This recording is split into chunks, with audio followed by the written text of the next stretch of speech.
When night falls and the last echoes of the day fade into stillness, our minds often grow the loudest. The worries we haven't quite put down, the scattered thoughts drifting without shape, the quiet fears about a future we cannot yet see, all of them circle within us like nameless waves. In the modern world, where every choice is shaped by countless unconscious biases, we sometimes find ourselves exhausted without understanding why. But tonight, you do not need to struggle against that chaos. Let me guide you into a gentler journey, a path through the familiar cognitive biases that quietly steer our lives, told in a voice that moves slowly, warmly, deeply, so you can listen while softly letting go. Carl Jung once said, "Until you make the unconscious conscious, it will direct your life and you will call it fate."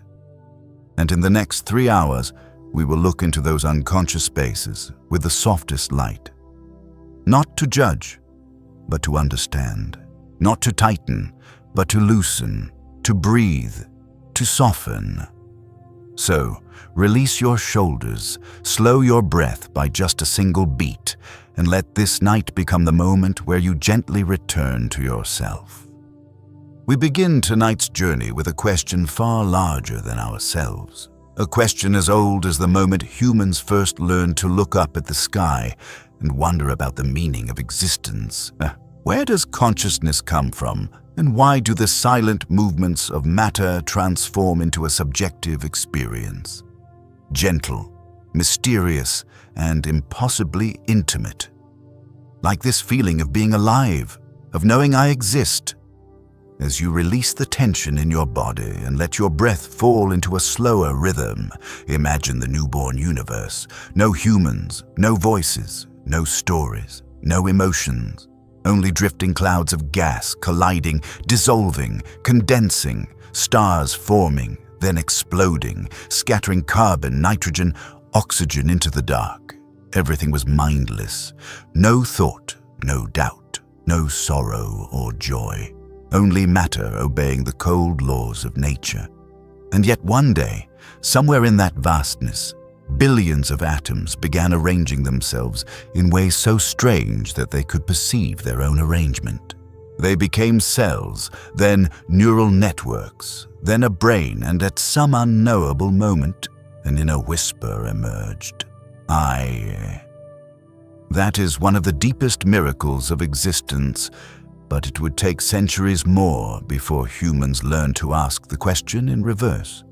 Why does a brain not only process information, but also experience it? Why is seeing the color red not merely a neural reflex, but the feeling of red? Why is sadness not just a chemical shift, but a weight blooming quietly in the chest? The philosopher Thomas Nagel once wrote in his famous essay, "What is it like to be a bat?" That consciousness is simply what it is like, the inner texture of experience that only the subject can touch. The problem is this: even though science can describe how neurons fire, it remains utterly powerless before the question of why those signals give rise to your inner world. David Chalmers calls this the hard problem of consciousness, the problem that resists every attempt at explanation. The feeling you have as you listen to this voice, the warmth that flickers in your chest at the memory of something long gone, the quiet unease before the unknown. These are depths science has not yet touched, and perhaps that is why consciousness remains one of humanity's vastest mysteries. When you close your eyes, you'll notice that consciousness is not an object, not something you can hold. It is like a soft light, like an underground current flowing in silence, observing, receiving, sensing, sometimes drifting along emotional tides, sometimes standing still like a moonlit lake. Carl Jung once said, "Who looks outside dreams, who looks inside awakes." We spend most of our lives turning outward, filling every moment with tasks, messages, noise, and images. But tonight, you're doing the opposite, turning inward. where consciousness is not something to analyze, but something to experience, to listen to feel, like a subtle stream of life. Imagine consciousness as an ocean, sometimes calm, sometimes trembling with waves, sometimes stormy. But no matter what the surface becomes, the ocean remains the ocean. It does not vanish. It continues to exist, to hold, to witness. You are that ocean, not the fleeting waves, but the quiet depth beneath them. And when we realize this, a door opens. Consciousness is not the burden of thinking too much, but the gift of being able to exist, to witness, to feel. Friedrich Nietzsche once wrote in Thus Spoke Zarathustra, "One must have chaos in oneself to give birth to a dancing star." There is always a little chaos in every mind, a little unease, a little confusion that we try to escape. But Nietzsche reminds us that the very chaos we resist is the birthplace of beauty. Just as the universe began with explosions and light, your consciousness is shaped from countless human fragments. Memories, wounds, hopes, childhood echoes, small dreams, sleepless nights, choices right and wrong interwoven. Together, they create the symphony of being that only you can hear in full. When we look back at the story of evolution, we find that consciousness was never inevitable. No law of nature required mindless atoms to become something capable of longing, dreaming, remembering. We could have remained simple biological reflexes like insects, but instead, we became beings who ponder their own existence. In a way, consciousness is a beautiful accident of the universe, an event no one can fully explain, but one that makes the world deeper, more fragile, and infinitely more worth living. And right now, you're not simply listening, you are feeling. You notice each breath expanding and dissolving, each thought rising and fading, each faint echo inside your mind.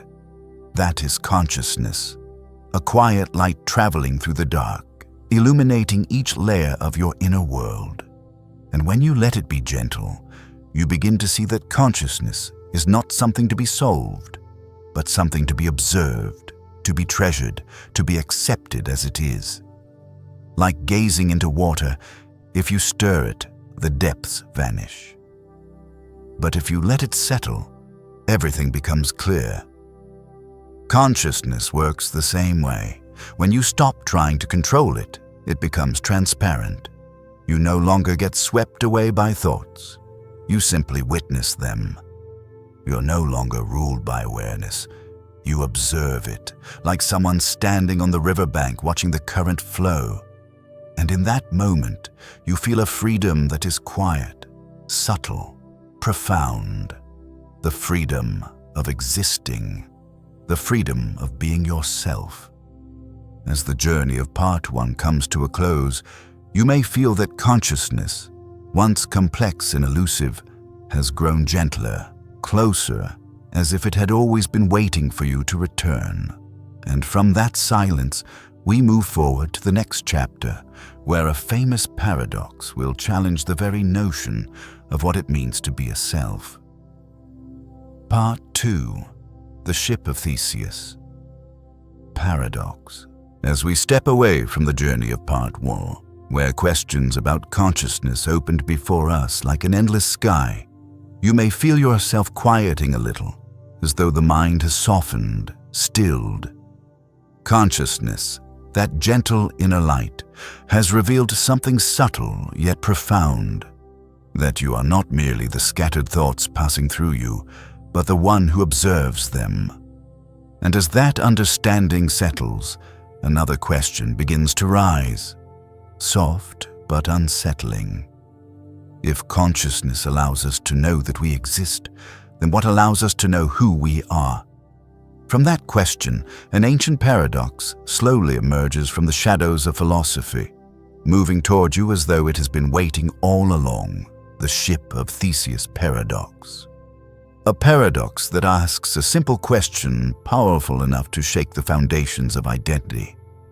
If every part of an object is replaced over time, is it still the same thing? Imagine the ship of Theseus, preserved by the Greeks for generations. Whenever a plank rotted, they replaced it with a new one. Year after year, until one day, not a single piece of the original ship remained. Was it still the ship of Theseus? Or had it become something entirely new? And beyond that, if someone gathered all the old planks and rebuilt a second ship, which one would be the real one? This question isn't just for philosophy. It is for you, for the life you are living. Because just like that ship, your body changes every moment. Cells die, regenerate, transform. After 7 to 10 years, almost your entire physical form is different from before. So are you still the you from 7 years ago? Or are you a new version, a flowing continuation of countless selves that once existed? Heraclitus once said in fragments, "No man ever steps in the same river twice, for it is not the same river, and he is not the same man." With every moment, you are changing, and every moment creates a new you, quietly continuing the ones before it. Yet strangely, despite all the changes in body and mind, you still feel something steady, something that moves with you through the years. A self, vague but familiar as breath. But where does that self dwell? In the body. Yet the body changes. In memory. But memory is fragmented, blurred, sometimes even false. In personality. But personalities evolve. When you think of a past version of yourself, the child who believed in simple things, the teenager who suffered over worries that now seem small, you feel connected, yet also distant. It is like looking at an old picture of the ship of Theseus. Familiar, intimate, but not quite you anymore. Let your mind settle a little, like a still lake under moonlight, and consider this question. If every part of you changes, what makes you feel like you are still one? Many philosophers say it is memory, the invisible thread connecting past and present. But memory is not an archive. Each time you recall something, you reconstruct it, reshaping and editing it. So can memory be trusted to define you? Nietzsche, in Beyond Good and Evil, once wrote, "Memory says, I did that. Pride replies, I could not have done that." Eventually, memory yields. Your sense of self does not always match the past you carry. So, where does identity lie? Modern psychologists say the self is a story, a narrative your mind tells to create continuity, a beautiful illusion that keeps everything from falling apart. Daniel Dennett calls it the center of narrative gravity, something that has no form or location, yet draws all experience around it. Eastern philosophies, especially Buddhism, go even further. They say there is no enduring self at all, only the flowing stream of the 5 aggregates: form, feeling, perception, mental formations, consciousness, endlessly shifting, never pausing. A fixed self, they say, is simply the mind's illusion, and strangely, accepting this brings lightness, as though you no longer need to cling to anything, as though change itself is no longer a threat, but the natural breath of existence. Feel your body now. You may be lying down, sitting, or resting against a pillow. Your body is not the body of last year or 10 years ago, and yet you still feel like you. This is the limit of language and logic, the point where the paradox of Theseus meets the paradox of being human. You are a river that never stops flowing, and yet also a gentle continuity of moments linked by awareness. You are not the same as your past selves, and yet you are not separate from them.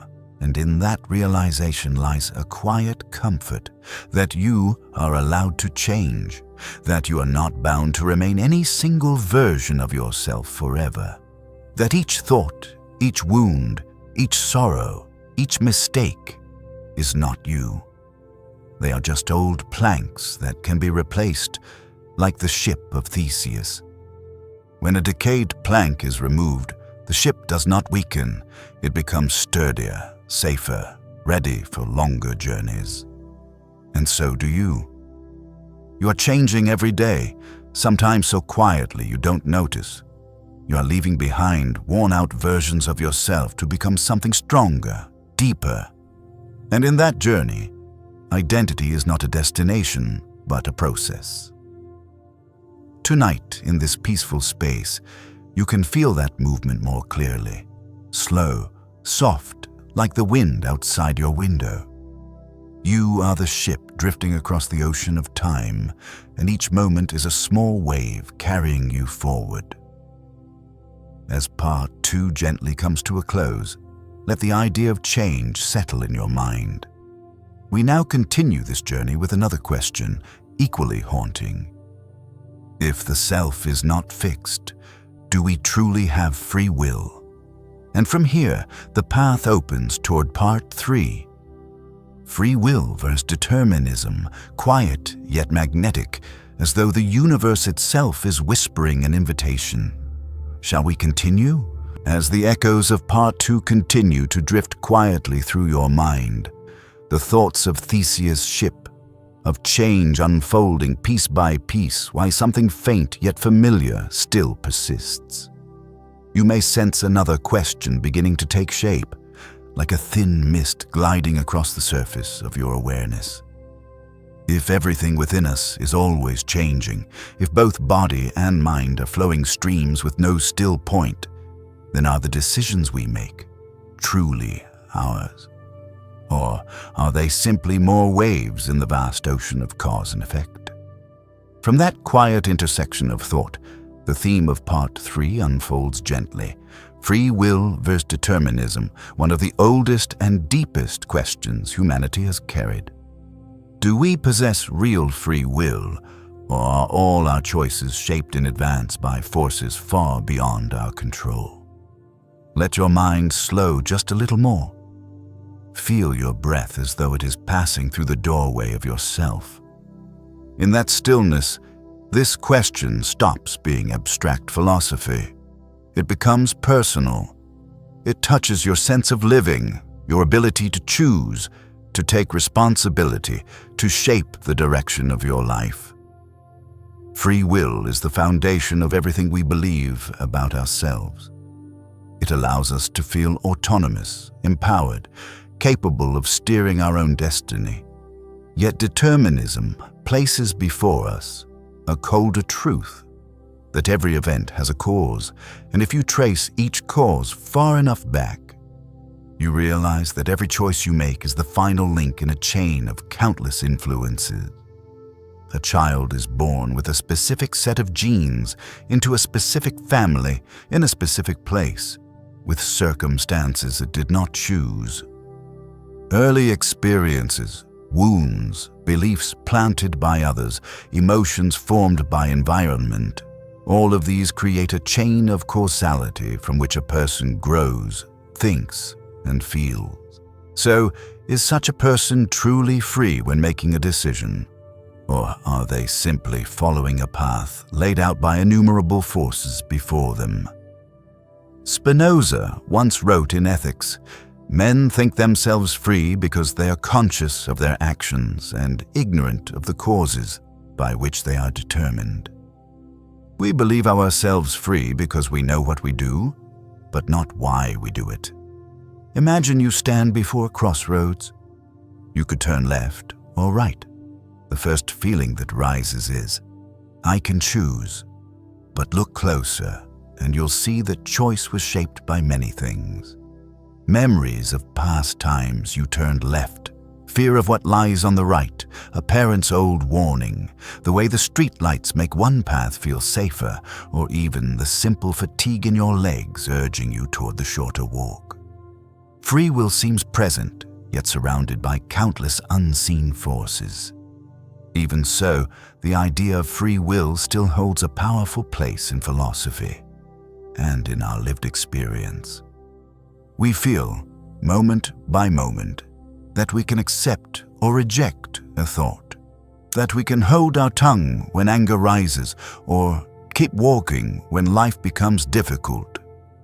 William James once said in The Principles of Psychology, "My first act of free will shall be to believe in free will." That belief has carried humanity forward. Without it, would we still try to change? Would we still hope? Would we still feel responsible for our actions? Then science enters, offering an even more unsettling perspective. Benjamin Libet's research revealed that the brain begins initiating a decision before we consciously become aware of it. The implication was shocking. Perhaps we do not choose. Perhaps we simply become aware of a choice the brain has already made. But don't be afraid. Do not imagine yourself as a leaf tossed helplessly on the stream of causality. Because even if science observes certain patterns, your inner experience tells you something else, that in the moment you become aware, you have the ability to shift, to redirect, or even to refuse an impulse. Nietzsche, in Thus Spoke Zarathustra, wrote, "I am free, and that is why I am lost." Freedom may disorient us, but that disorientation itself is proof that we are not entirely bound. Free will may not be absolute. It may not exist outside of causality, but perhaps it exists as a small, delicate space, the moment where you pause and look inward, the moment you feel you can choose how to respond rather than letting reaction carry you. A small space, yes, but it is in that little space that human dignity lives. The ability to observe ourselves, to adjust ourselves, to rise above the conditions that shaped us. If determinism paints us as rivers confined by their banks, free will is the awareness of the river and the faint ability to turn its flow, even just a little. Think of the times you held back anger instead of erupting, the times you chose kindness over hurt, the times you stood up again after falling. In those moments, you were not programmed, you were choosing, you were free. So instead of viewing determinism and free will as opposites, we can see them as two layers of the same music. Determinism is the deep, steady bass, the forces that formed you beyond your choosing. Free will is the gentle melody woven above, fragile, delicate, but beautiful, born from your capacity for awareness. They blend into a single composition, the one only you can hear in full. And once you understand this, a softness settles in. You stop punishing yourself for every flaw because you know some parts of you were shaped long before you had a say. But you also stop giving up on yourself because you know that in each moment of awareness, you can become a little better. And that is the greatest form of freedom. In the quiet of this night, let this thought rest in you like a breath. You are not completely free, and you are not completely determined. You are the delicate bridge between the two. And in that bridge, you are more beautiful, more honest, and more human than anything else. As part 3 comes to a close, you might feel a gentle steadiness in your chest, a quiet acceptance that life is a flow both shaped and shapeable. From that soft ending, the journey now leads us to another paradox, subtle yet vast. If a single small change can trigger an unimaginable chain of events, what truly defines the future? As the reflections on free will and the long chain of causality from part 3 continue to hum softly in your mind, like the faded resonance of a deep, lingering chord, you may begin to sense something delicate yet haunting expanding within you. If every choice is a meeting point between freedom and destiny, then what happens when a very small choice leads to a very large outcome? when an action so subtle it seems meaningless becomes the first turning point of an unimaginable future. As if with just a breath, a slight tilt of the head, or a single slowed moment, your entire life could drift into a different direction. From that quiet doorway of thought, part 4 arrives naturally, like a thin breeze slipping through an open window. The butterfly effect, one of the most poetic and philosophical images of the universe's fragility and interconnectedness. The idea became widely known through meteorologist Edward Lorenz, who asked a now famous question. Could the flap of a butterfly's wings in Brazil set off a tornado in Texas? It is metaphorical, of course, but it speaks a profound truth.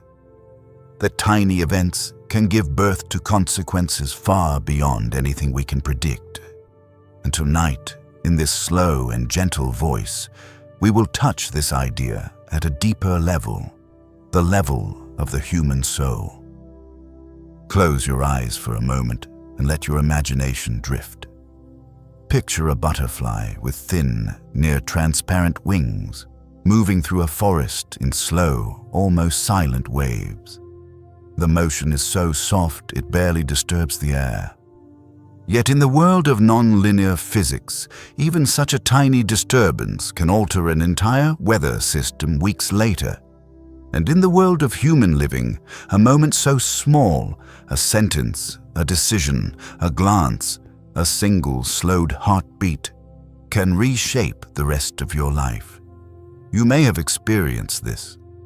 One day, you chose to walk along a different street instead of your usual path, and you met someone who would change your future. One moment, you paused for just 1 second and avoided an accident. One quiet night, you watched a video, read a passage, heard a single phrase that shifted your understanding of life. Everything began from the smallest movement. Nietzsche once wrote in "Human, all too human." There are no small events. They are all woven into the whole. Nothing is insignificant because everything is woven tightly into the great fabric of existence. Many people imagine the butterfly effect as chaos, unpredictable, overwhelming. But at its core, it holds a subtle truth of healing. You never know what goodness may grow from the small choices you overlook. A single small act of kindness toward someone may change their entire day. Their day softens. Their heart becomes lighter. A lighter heart speaks more gently to others, and so the chain spreads outward like ripples on a still pond, born from the tiniest pebble. You never witness the full consequences of what you do, but that does not mean your actions vanish. A small thought planted in your mind today may change the person you become years from now. A tiny habit, drinking water instead of scrolling your phone when tired, taking a deep breath when anxious, can slowly reshape your neural pathways. A small sadness you finally allow yourself to feel may help you heal a wound you once thought too large. Many believe great change requires great decisions, but the truth is different. Great change almost always begins with gentle, quiet, almost invisible movements. So small you barely notice them. Just as shifting the direction of a ship by a single degree can lead you to an entirely different destination after a long journey, your life also follows this rule. One new thought, one moment of awareness, 1 minute of silence to turn inward, that alone can create a butterfly effect. Philosopher Alan Watts once wrote in the book, "The little things are infinitely the most important. The small things matter not because they cause immediate transformation, but because they create slow, steady change, the kind that lasts." And in this slow unfolding, we discover the true nature of life. An intricate network where every action, every emotion, every breath holds meaning. As you sit here in the soft nighttime quiet, while the outer world withdraws into silence, you may feel your mind doing the same. experiencing tiny disturbances, subtle movements, drifting thoughts, and these small motions may open vast pathways. A moment of understanding, a slower breath, a flicker of reconnection with yourself, all capable of reshaping the way you step into tomorrow. Look back at your life for a moment. You may realize that you are living inside a tapestry woven from countless butterfly effects. If you had been born somewhere else, met different people, chosen a different door one random day, you would not be sitting here, listening to these words. Your life is the result of innumerable tiny disturbances, connected through threads you never saw. So when you feel small, weak, or insignificant, remember this. Even one tiny action you take can change the world in ways you may never know. A gentle word, a warm hug, a moment of empathic silence, a small step forward in your healing, one moment of forgiving yourself, one evening you allow yourself to rest. All of these are butterflies flapping their wings, creating invisible but profound ripples. In the stillness of the night, the butterfly effect invites you to see the world as a vast cloth woven from countless delicate threads. Every word you speak, every thought you nurture, every action you take today becomes part of that tapestry. You cannot see the full pattern yet, but day by day it reveals itself. And someday, when you look back, you will see clearly that the smallest things were the most important.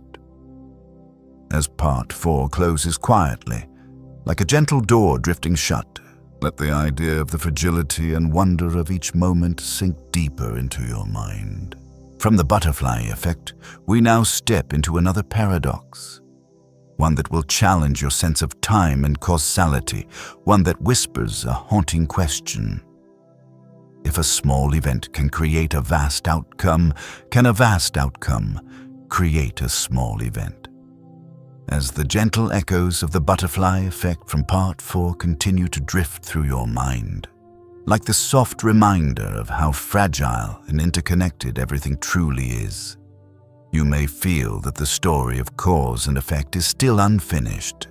We have spoken of how a tiny action can create enormous consequences, yet a more delicate question now brushes against your awareness, subtle as a passing breeze. If causes can create effects, can effects influence the causes that birthed them?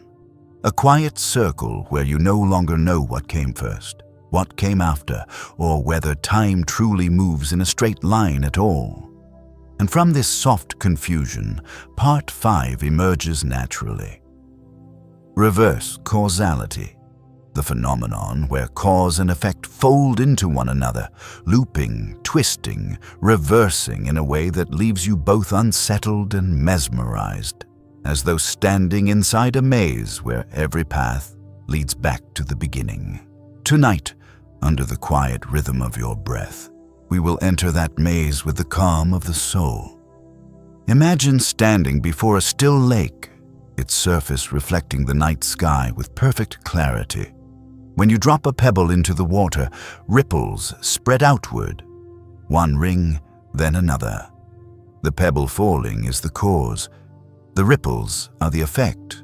But imagine another ripple arriving from somewhere far away before your pebble touches the surface, just enough to shift the water, altering the exact point where your pebble lands, changing the entire pattern of waves it creates. In that moment, the effect has shaped its own cause. A quiet twist, a subtle paradox, the signature of reverse causality. This is not merely metaphor. In physics, especially quantum mechanics, there are phenomena that force us to accept that time does not always flow from before to after. In John Wheeler's delayed choice experiment, a photon appears to decide its behavior after it has already passed through a measuring device, as if the future whispers to the past, rewriting what should have already been. Wheeler once wrote, "The past is not really the past until it has been registered. The past is fluid soft, unfinished, awaiting the touch of the present to become real. It sounds like myth, but it reflects the very heart of reverse causality, where the line between cause and effect melts like mist into the night. Yet if you look deeply into your own life, you'll see reverse causality everywhere. Not just in physics, but in your emotions, your memory, your relationships, your smallest daily decisions. Consider something simple. You believe emotions lead to actions. You cry because you're sad. You smile because you're happy. But sometimes action precedes emotion. Sometimes you smile before you feel joy, and the smile creates the joy. You sit upright not because you are confident, but because sitting upright makes you feel more confident. You become still not because you are peaceful, but because becoming still brings peace. William James once wrote in The Principles of Psychology, "We don't laugh because we're happy because we laugh." Cause and effect trading roles. Think also of memory. You believe memory comes first and interpretation comes after. But the truth is gentler, stranger. Your interpretation recreates the memory. You think you are remembering the past, but in fact, you are rebuilding it with the emotions of today. The effect, your present feeling, shapes the cause, your memory. A sweet illusion with tremendous power. You're not led by your past. You lead your past by the way you choose to hold it. Even love obeys this reversal. You meet someone. You think you like them because they are kind, gentle, thoughtful. But sometimes the truth is more subtle. You liked them first, and then your mind began gathering reasons to justify that feeling. You believe their behavior caused your affection, but often your affection came first, and the mind wove a narrative behind it. Love, too, is a looping river. Think about the major events of your life. You believe those events shaped the person you became, but sometimes the person you are now, your beliefs, your wounds, your needs, your longings, determines what those events mean. The meaning does not come from the past, it comes from the present. The past does not always lead to the present. Sometimes the present creates the past. Nietzsche wrote on the genealogy of morals. The past is always interpreted through the eyes of the present. The past is not fixed. It bends under the weight of who you are today, and that too is reverse causality. Modern psychology agrees. When you believe something strongly, that you are lucky or unworthy, or surrounded by danger, or deserving of love, that belief shapes how you perceive the world, which shapes how you act, which shapes the outcomes you experience, which then reinforce the original belief. Effect becomes cause. Cause becomes effect. A circle of becoming, a loop with no clear beginning, and in the quiet center of that loop, you find yourself unable to tell what is truly first, the belief or the result. In the softness of this night, with only your breath and heartbeat to accompany you, reverse causality becomes a gentle reminder. Not everything has an order. Not everything has a first or last. Not everything can be understood through the straight lines of logic. Some things in life, especially healing, do not begin with feeling healed. They begin with acting as though you deserve healing. And slowly, tenderly, that result becomes the cause of your peace. So, what does reverse causality teach you? It teaches that you do not need the perfect cause to begin something good. You do not need to wait until the sadness passes before taking care of yourself. You do not need to wait until you feel strong before stepping forward. Sometimes you step first, and strength comes later. Sometimes you forgive first, and the heart becomes lighter afterward.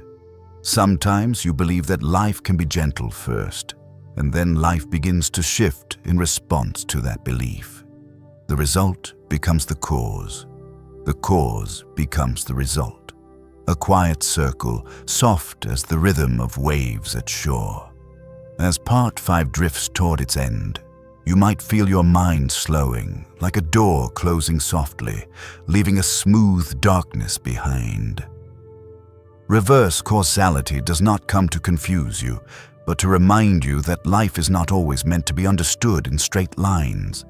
Everything can loop, reverse, reinforce, reflect, and sometimes change begins not from the cause, but from your longing for the result. From the tenderness of this paradox, our journey now moves toward another realm, a place where the human mind becomes a mirror reflecting the person before you, and the person before you becomes a mirror of yourself. Another loop, subtle and deeply emotional. As the quiet contemplations of reverse causality from part 5 continue to drift into the smaller corners of your mind, you may begin to sense that the world is shaped not only by straight movements, before and after, cause and effect, but also by delicate loops, invisible interactions, soft exchanges between you and life itself. And within that vast tapestry, there is a phenomenon more intimate, slower, more human, a loop that happens every second of your existence, even when you do not notice it. The mirror effect, the quiet, unconscious mirroring of emotions, gestures, and energies between people, giving rise to resonance, understanding, and the deep sense of connection we often mistake for magic. Let your mind settle like still water on a windless night. When you look at someone or listen to their voice, your mind is not only receiving information, it is quietly reflecting them. A soft smile makes you smile back. A low voice makes you lower yours. A sorrowful gaze makes your heart tighten. Without effort, without intent, you become their mirror. And the remarkable thing is, they become yours as well. In the depths of psychology, the mirror effect is not merely a social behavior. It is the foundation of empathy. Daniel Goleman called it the basis of emotional contagion, but deeper still is the neurological machinery behind it. Mirror neurons, cells in the brain that activate even when you only observe someone else's action or emotion. They make you wince when someone gets hurt. They make you feel warm when you see someone smile. They allow the sadness of a stranger to touch you and the soothing tone of a voice to calm you without a single word of explanation. Carl Jung once wrote in The Archetypes and the Collective Unconscious, "The meeting of two personalities is like the contact of two chemical substances. If there is any reaction, both are transformed. When two souls encounter each other, what reflects back is not only gestures or emotions, but deeper things. Wounds, desires, unspoken truths. That meeting becomes a reaction, and often both are changed. Think of a moment when you met someone and instantly felt at ease, as though you had known them for years. It wasn't their words, but the way they sat, the curve of their smile, the softness in their eyes, the way their voice lowered at just the right moments. They reflected your energy, allowing you to find yourself in them, and connection grew from that reflection. But the mirror effect isn't only about pleasant resonance, it is also the mirror of your shadow. Jung called this the shadow, the unconscious realm holding fears, repressed emotions, and hidden fragments of self. When someone's personality irritates you, you think you're reacting to them, but often you're reacting to a hidden part of yourself reflected back. Jung wrote in Psychology and Religion, "Everything that irritates us about others can lead us to an understanding of ourselves. What bothers you in others is often a doorway into yourself. Think of the time someone's arrogance upset you. Perhaps it was your fear of inadequacy being reflected. When someone's carelessness hurt you, perhaps it touched your own fear of being abandoned. When someone's success stirred jealousy inside you, perhaps it awakened a forgotten dream within you. The mirror reflects not only what is beautiful, but also what you haven't yet faced. And because of that, it becomes one of the most powerful gateways to healing. In close relationships, lovers, friends, family, the mirror effect grows even stronger. Spend enough time with someone and you begin to laugh the same, speak with similar rhythms, even mirror each other's emotional tides. When one person is tired, the other feels it. When one is anxious, the other tightens. When one is peaceful, the other softens. Love is not only attachment, it is the merging of reflections, in the glance, in the breath, in the heartbeat. Sometimes, the presence of someone calms you because they reflect the calm within you. And sometimes, another's presence hurts because they reflect a wound within you. The mirror effect appears in the simplest moments. Enter a room filled with tension, and you will feel yourself shrinking. Walk into a space full of laughter, and your heart expands. Reflection occurs before thought. It is instinct, a survival mechanism woven into thousands of years of evolution, where survival depended on sensing the emotional signals of the group. We are never separate from one another. We are mirrors. In healing and growth, understanding the mirror effect helps you see yourself clearly. The world does not hand you objective images. It hands you mirrors.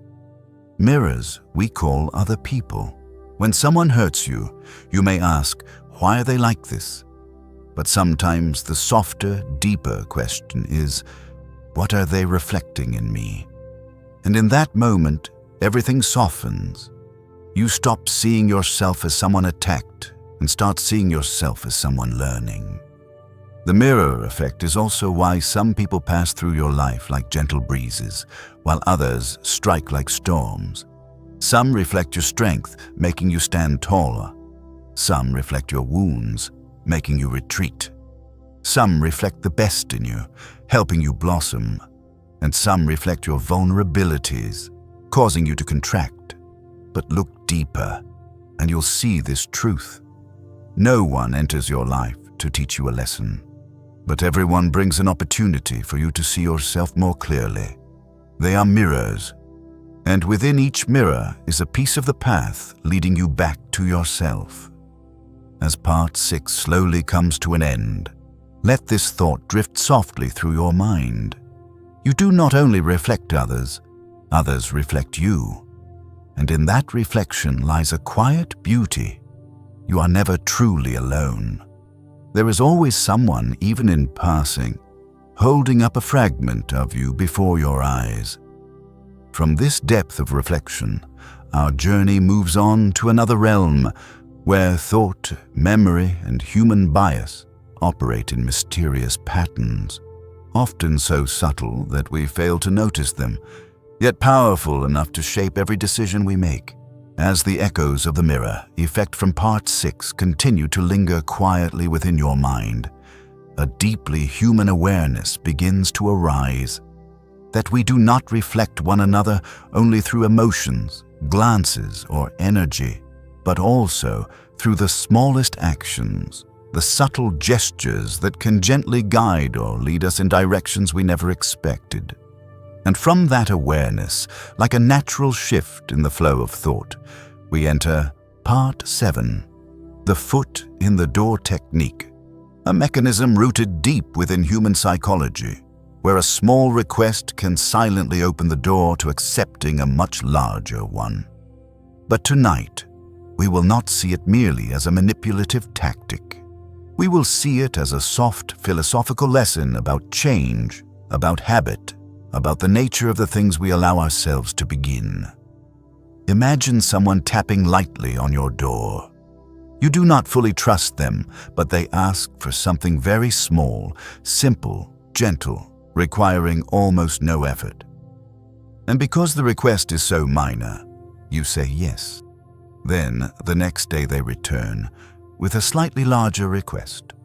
Without realizing it, saying yes feels easier, not because you truly want to, but because you do not want to contradict your previous action. Your mind hates inconsistency. It craves coherence. And from that tiny crack in the door, you allow someone to step further into your safe space. This mechanism was proven by the classic Friedman and Fraser experiments at Stanford University, which showed that people who agreed to a small request, like placing a tiny sign outside their home, were far more likely to agree to a larger, more inconvenient sign later. Not because of the sign itself, nor the request, but because of the story people tell themselves. I agreed to the small thing, so I must be the kind of person who supports this. One small choice creates a new belief. A new belief gives rise to a larger choice.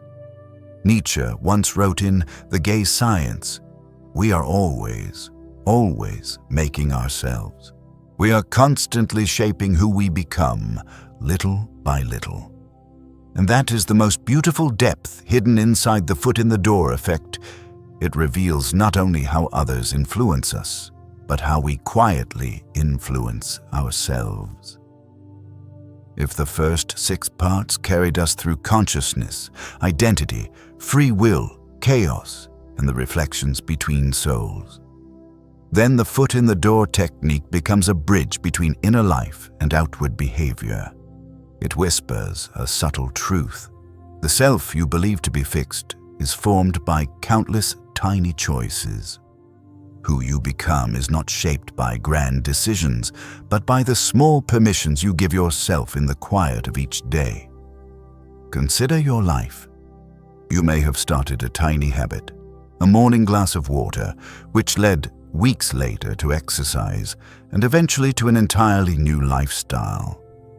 Not because you suddenly became disciplined, but because one small action opened the door to a new story. I am someone who takes care of myself. And sometimes the opposite occurs. One moment of procrastination becomes 2, then 3, until you find yourself caught in a loop shaped by a new narrative. I am someone who struggles to begin. A small indulgence, a large spiral. Relationships work the same way. Someone asks for a little of your time, a little care, a little kindness, and slowly they step deeper into your inner world. A glance becomes a call becomes a ritual. A moment of missing becomes a quiet ache. What once felt harmless becomes the doorway to profound emotion. The foot in the door effect is not just a tactic used by sellers or negotiators. It is the architecture of the human heart, where a tiny shift opens the path to vast transformation. Buddhism expresses this beautifully. Shift a boat's direction by even a single degree, and tomorrow you will land in a completely different place. Change does not begin with grand resolve. It begins with a small shift. Notice your breath now. One slower inhale, one gentle return of awareness to your body, and already a new truth opens. Peace is possible. Peace comes not from greatness, but from small doors opening in the mind, a deeper breath, a moment of silence, a quiet permission. I can rest. This effect also teaches something crucial about healing. You do not need to heal everything in a single day. You only need to agree to one thing. I want to be better. From that intention, tiny steps will carry you farther than you expect. As Lao Tzu wrote in Tao Te Ching, a journey of 1,000 miles begins with a single step. And sometimes that single step is all you need tonight. Yet the foot in the door effect also holds a darker side. One we must recognize so we are not unknowingly pulled along. Those who wish to manipulate rarely begin with a large request. They begin with the request you cannot refuse. A small favor, a small kindness, a small act that makes you feel generous. Then, slowly, Step by step, you find yourself drawn into larger commitments you never wanted, things you no longer feel in control of. Understanding this effect means understanding the responsibility of small doors in your life. Every small door you open, in thought, in action, in feeling, leads somewhere. Open a door to love and you walk into warmth. Open a door to fear and you walk into darkness. Open a door to forgiveness and life softens. Open a door to self-criticism and you descend into harshness.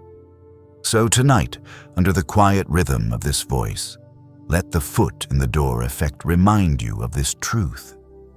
You have the power to choose the first door, and when you choose it with awareness, even if it is small, you're shaping the entire path that follows.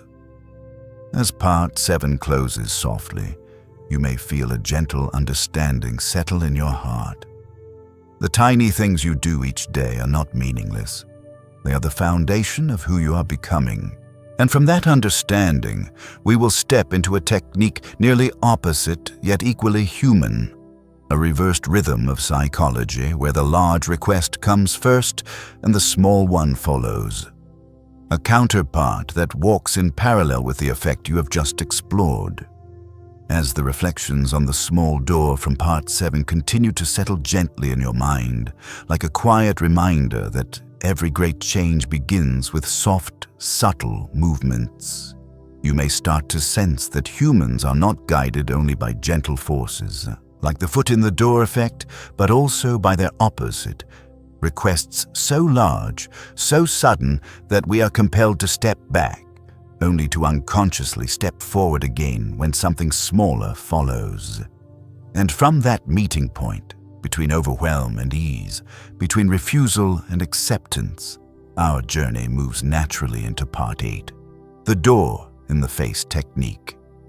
If the foot in the door technique opens the mind with a small request, then the door in the face technique begins with a strong knock. A request so large that you must refuse it, making the smaller request that follows feel reasonable, gentle, easy to accept. But tonight, we will not view it purely through the lens of behavioral psychology. Instead, we will step into the philosophical depth behind it, why the human mind responds to sharp contrasts, and why a big refusal often opens the path to a small acceptance. Imagine you are walking down a quiet road as evening settles in. Someone approaches and asks, with a pleasant smile, "Would you be willing to donate $2 million to charity?" The request is enormous, sudden, almost absurd. You refuse. But then they soften and say, "What about 50,000? Many people would agree, not because they want to, not because the smaller amount suddenly becomes appealing, but because contrast has reshaped their perception. The second request is not judged by its true size, but by the distance between it and the first. The human mind compares instinctively, and once we say no firmly, we unconsciously want to seem more agreeable afterward. Science calls this reciprocal concessions, the instinct to respond to someone's apparent willingness to compromise by compromising ourselves. But something more beautiful lives beneath this mechanism. It exists not only in persuasion, but in relationships, in trust, in forgiveness, and in the quiet healing of the inner world. Slow down for a moment. Breathe in softly. Exhale deeply. Let your mind open like a door softly illuminated in the night. In Cialdini's classic experiments, the cornerstone of persuasion psychology, people consistently became more willing to accept a moderate request after rejecting a large one. But what Cialdini wrote in Influence, the psychology of persuasion touches the deepest chord within the human heart. We will often feel obliged to reciprocate concessions because it's a rule deeply embedded in our social fabric. Humans are wired to reciprocate, not simply because society expects it, but because we long for balance, for kindness, for harmony. In every heart lies a tender space that wants to be fair, soft and reasonable. The door-in-the-face technique simply touches that space. But like all psychological mechanisms, it has two faces. It can foster connection, but it can also be used as a tool of manipulation. In unhealthy relationships, someone may deliberately make an unreasonable demand, then offer a smaller one as a concession, making you feel obliged to agree. It happens in families, in romance, in workplaces, and even in the silent dialogue between you and yourself. Think of the times you pressured yourself internally. I must be perfect. I must change right now. I must not be weak. These oversized demands exhaust you. They are too heavy to carry. And when you cannot meet them, you shrink the request. I'll just endure a little longer. But this is not healing. It is only a quiet compromise made in the shadows.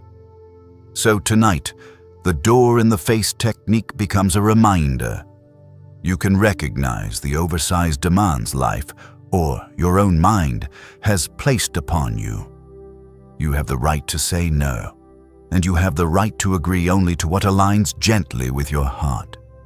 Think of moments when someone asked you for something large. You were startled, uncomfortable. But when they scaled it down, you softened. This does not mean you are weak. It means that at your deepest core, you want harmony. You want to be kind.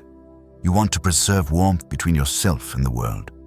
But there is also a healing side to this effect. Imagine you are deeply sad. Inside you rises an impossible request. Stop being sad. Move on immediately.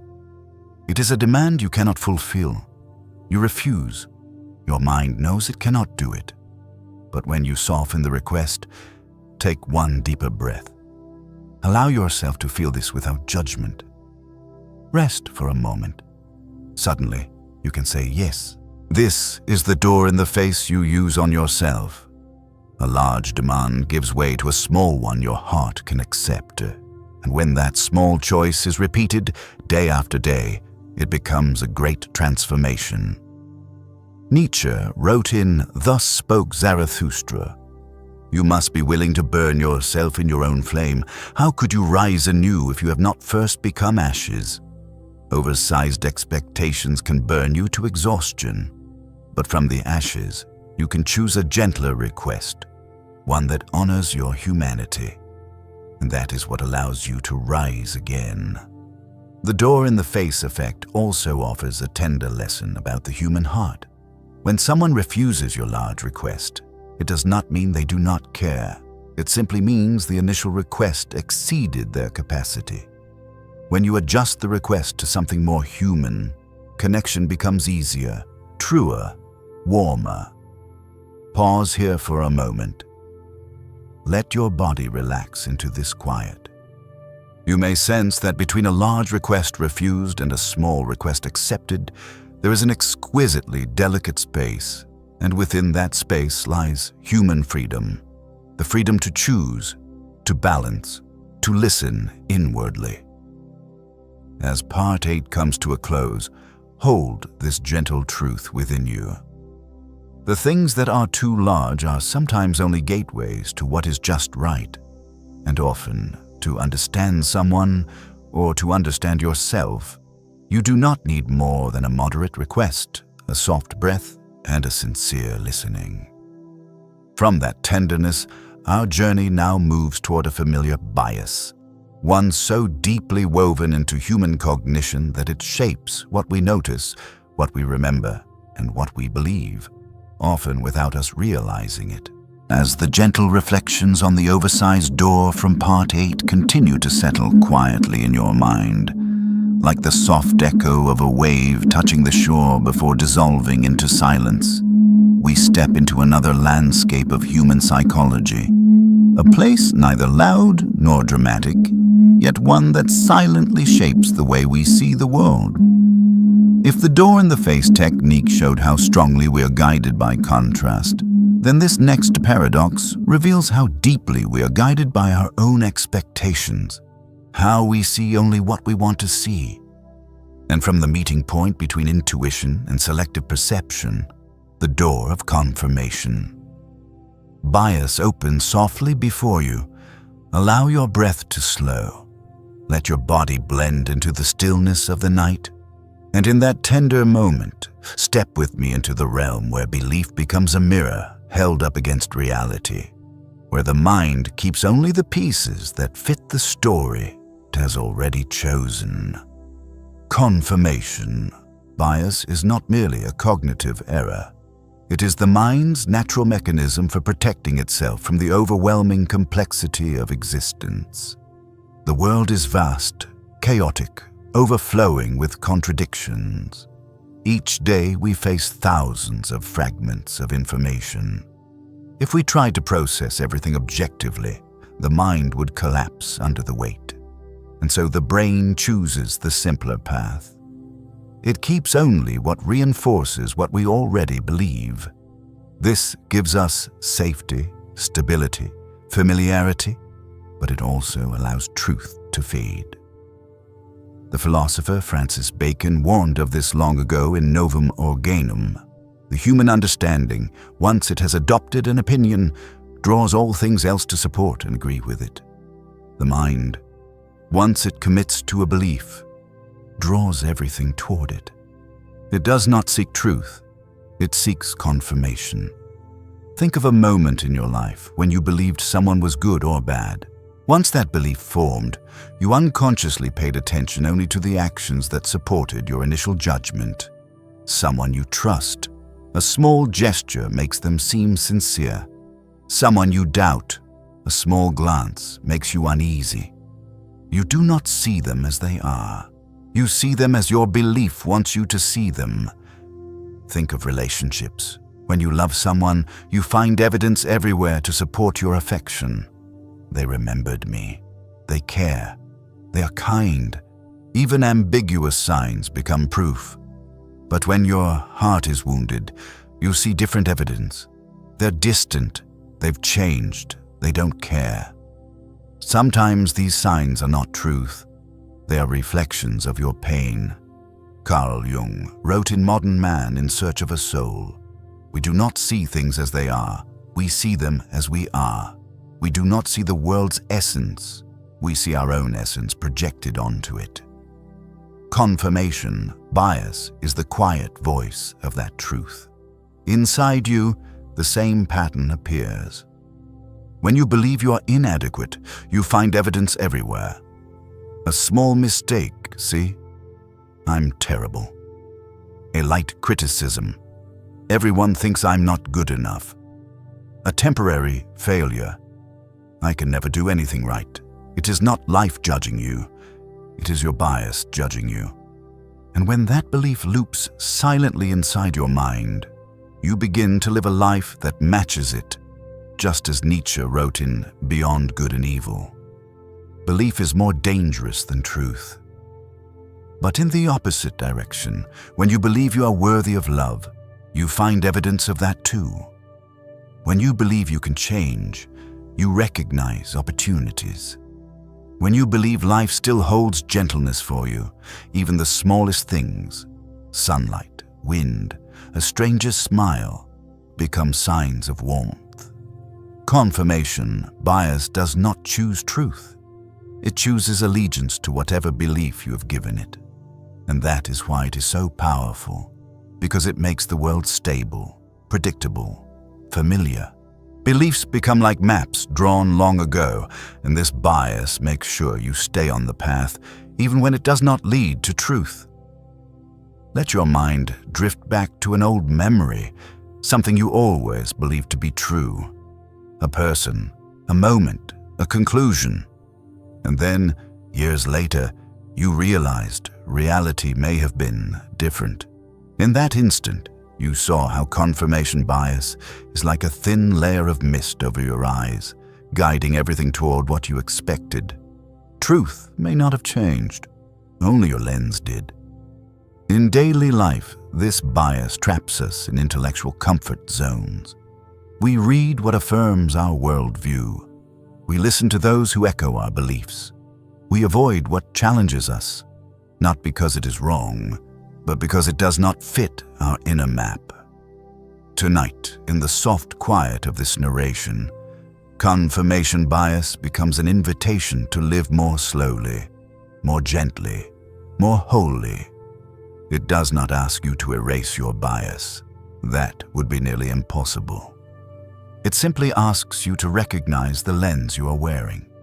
When you know you are looking at the world through a lens, you can pause and ask, is what I'm seeing the whole picture? In that moment, your mind opens. A new light enters, not a harsh light of judgment, but the soft illumination of awareness. And from that awareness, you begin to see the world with more colors. You see others with more dimensions. You see yourself with more compassion, not as a fixed set of beliefs, but as a fluid stream of emotions, memories, experiences.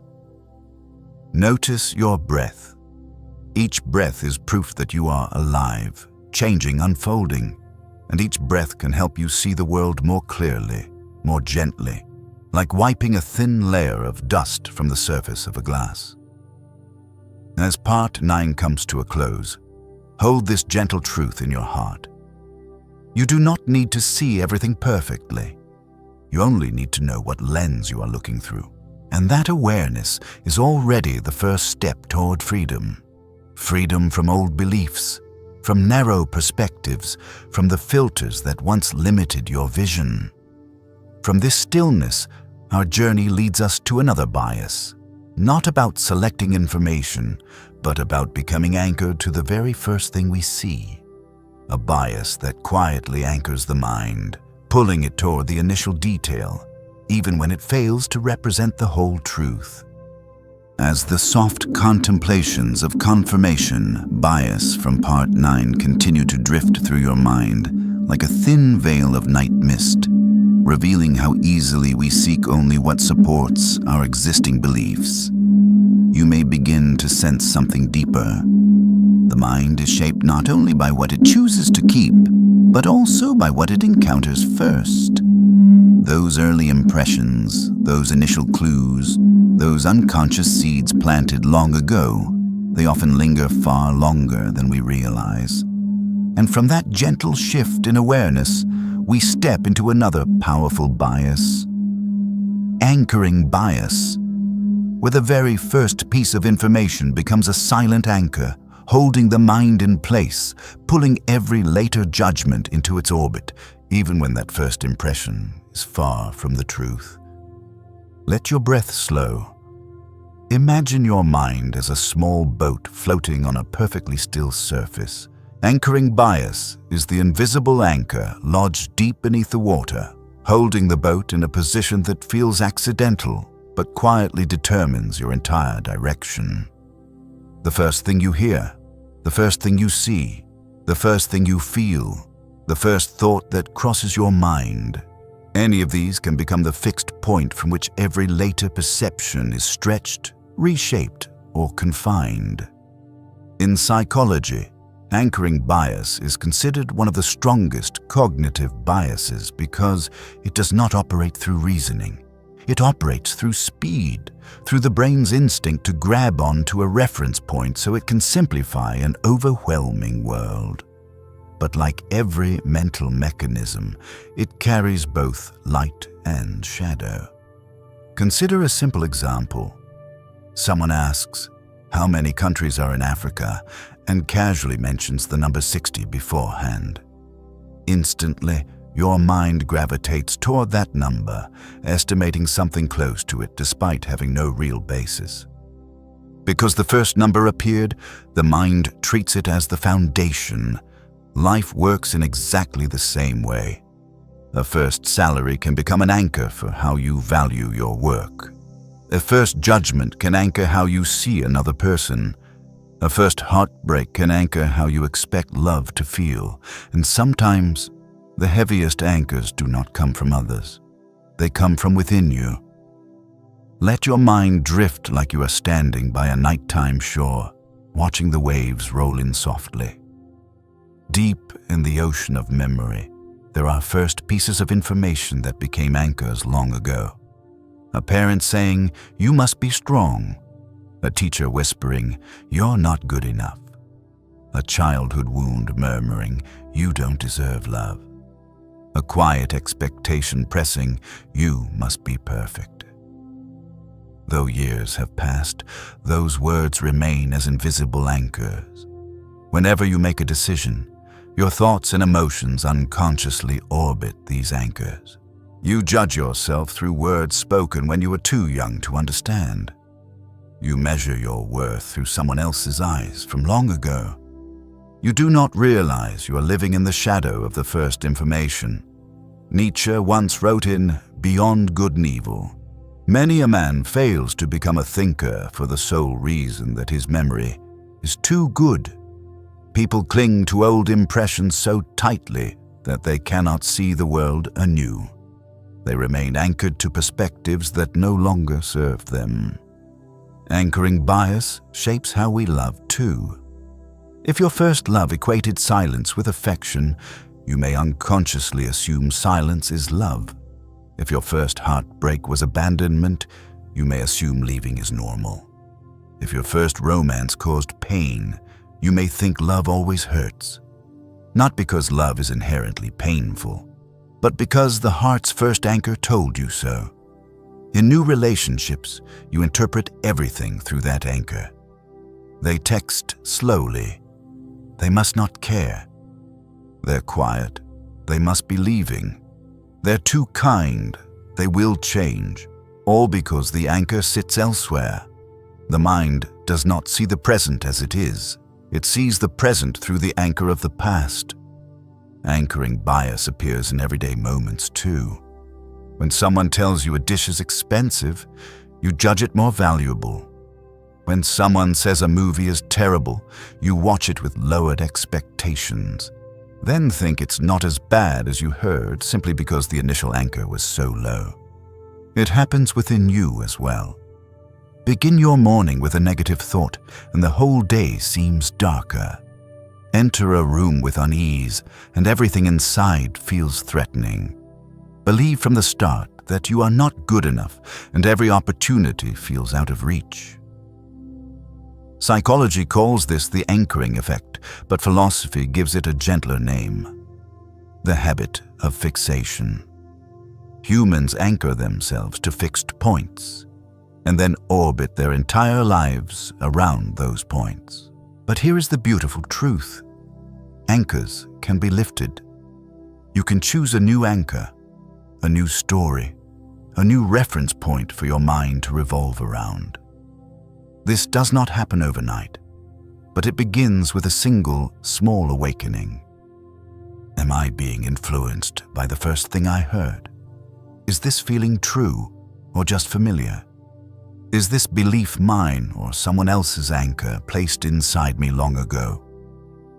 When you ask these questions, a soft light flickers inside your awareness, and even the faintest light can open an entire horizon. Let your mind settle in this moment. Look gently at the anchors that have held you. Some may no longer be true. Some may belong to a past version of you who no longer exists. Some may have been placed there by people who didn't understand your heart. Plato wrote in the Republic, "We are twice armed if we fight with faith." And you too are twice armed when you choose a new anchor, a kind reminder to yourself, a healthier expectation, a moment of mindful awareness. You give yourself a new starting point. As part 10 comes to a close, hold a soft truth within you. The things that came first are not always right. You can see the world not through old anchors, but through the awakening eyes of the present. You have the right to lift anchors that weigh you down and to place gentler, kinder ones in their place. From this peaceful knowing, our journey will move toward another psychological phenomenon, not an unconscious anchor, but a delicate emotional reflection where the way you speak, smile, and breathe can create deep connection with another soul. As the gentle breaths of part 10 continue to drift through your mind, Like the final ripples around an anchor just lifted from the ocean floor, you may begin to sense a soft shift unfolding within you. When we realize how easily perception is fixed by the first information, we also open a deeper question, one far more tender. If the mind is steered by what it sees first, then what guides the heart? And from that question, a new doorway opens. Not a doorway of logic, but a doorway of feeling, where the rhythms between souls flow like warm currents in the night. This is where emotional mirroring enters. Subtle as moonlight, powerful as an undercurrent. Let your body settle. Inhale softly and release your breath slowly. In this rhythm, you begin to feel another truth. Emotions have rhythm.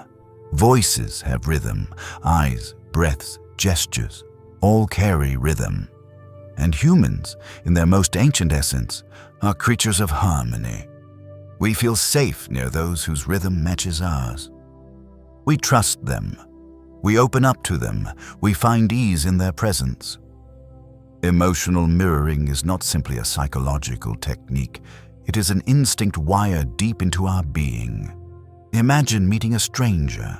They speak to you in a slow, warm, grounded voice. Naturally, your own voice softens. Your body relaxes. Without thinking, you feel comfortable with them. It is not logic guiding you, but the melody of emotion, the synchronization of energy, tone, and gaze. Scientists call this emotional synchronization, the subtle aligning of two nervous systems. When two people connect, their brains begin to mirror each other. Their heartbeats drift into similar tempos. Their breaths unconsciously match. Some studies even show that two people who truly understand each other will lean their heads at the same angle without realizing it. Like two nearby instruments, when one vibrates, the other resonates. Nietzsche once wrote in "Thus Spoke Zarathustra." Invisible threads are the strongest ties. Emotional mirroring is made of those invisible threads, unseen but deeply felt. Think of a moment when you spoke to someone you trusted entirely. You spoke and they listened, but they did more than listen. They reflected you. When you were hurting, their eyes softened.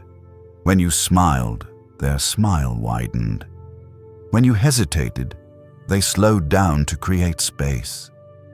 You felt safe not because they understood your words, but because they matched the rhythm of your heart. Emotional mirroring is the language the soul speaks before the mind can form words. Yet beneath this emotional harmony lies a profound philosophical truth. Humans are created to connect. We exist within one another. We see ourselves in others, and others see themselves in us.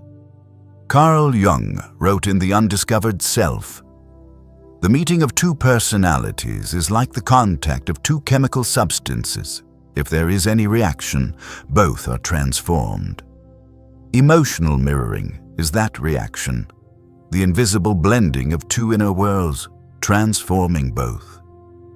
Observe children, the purest mirrors of all.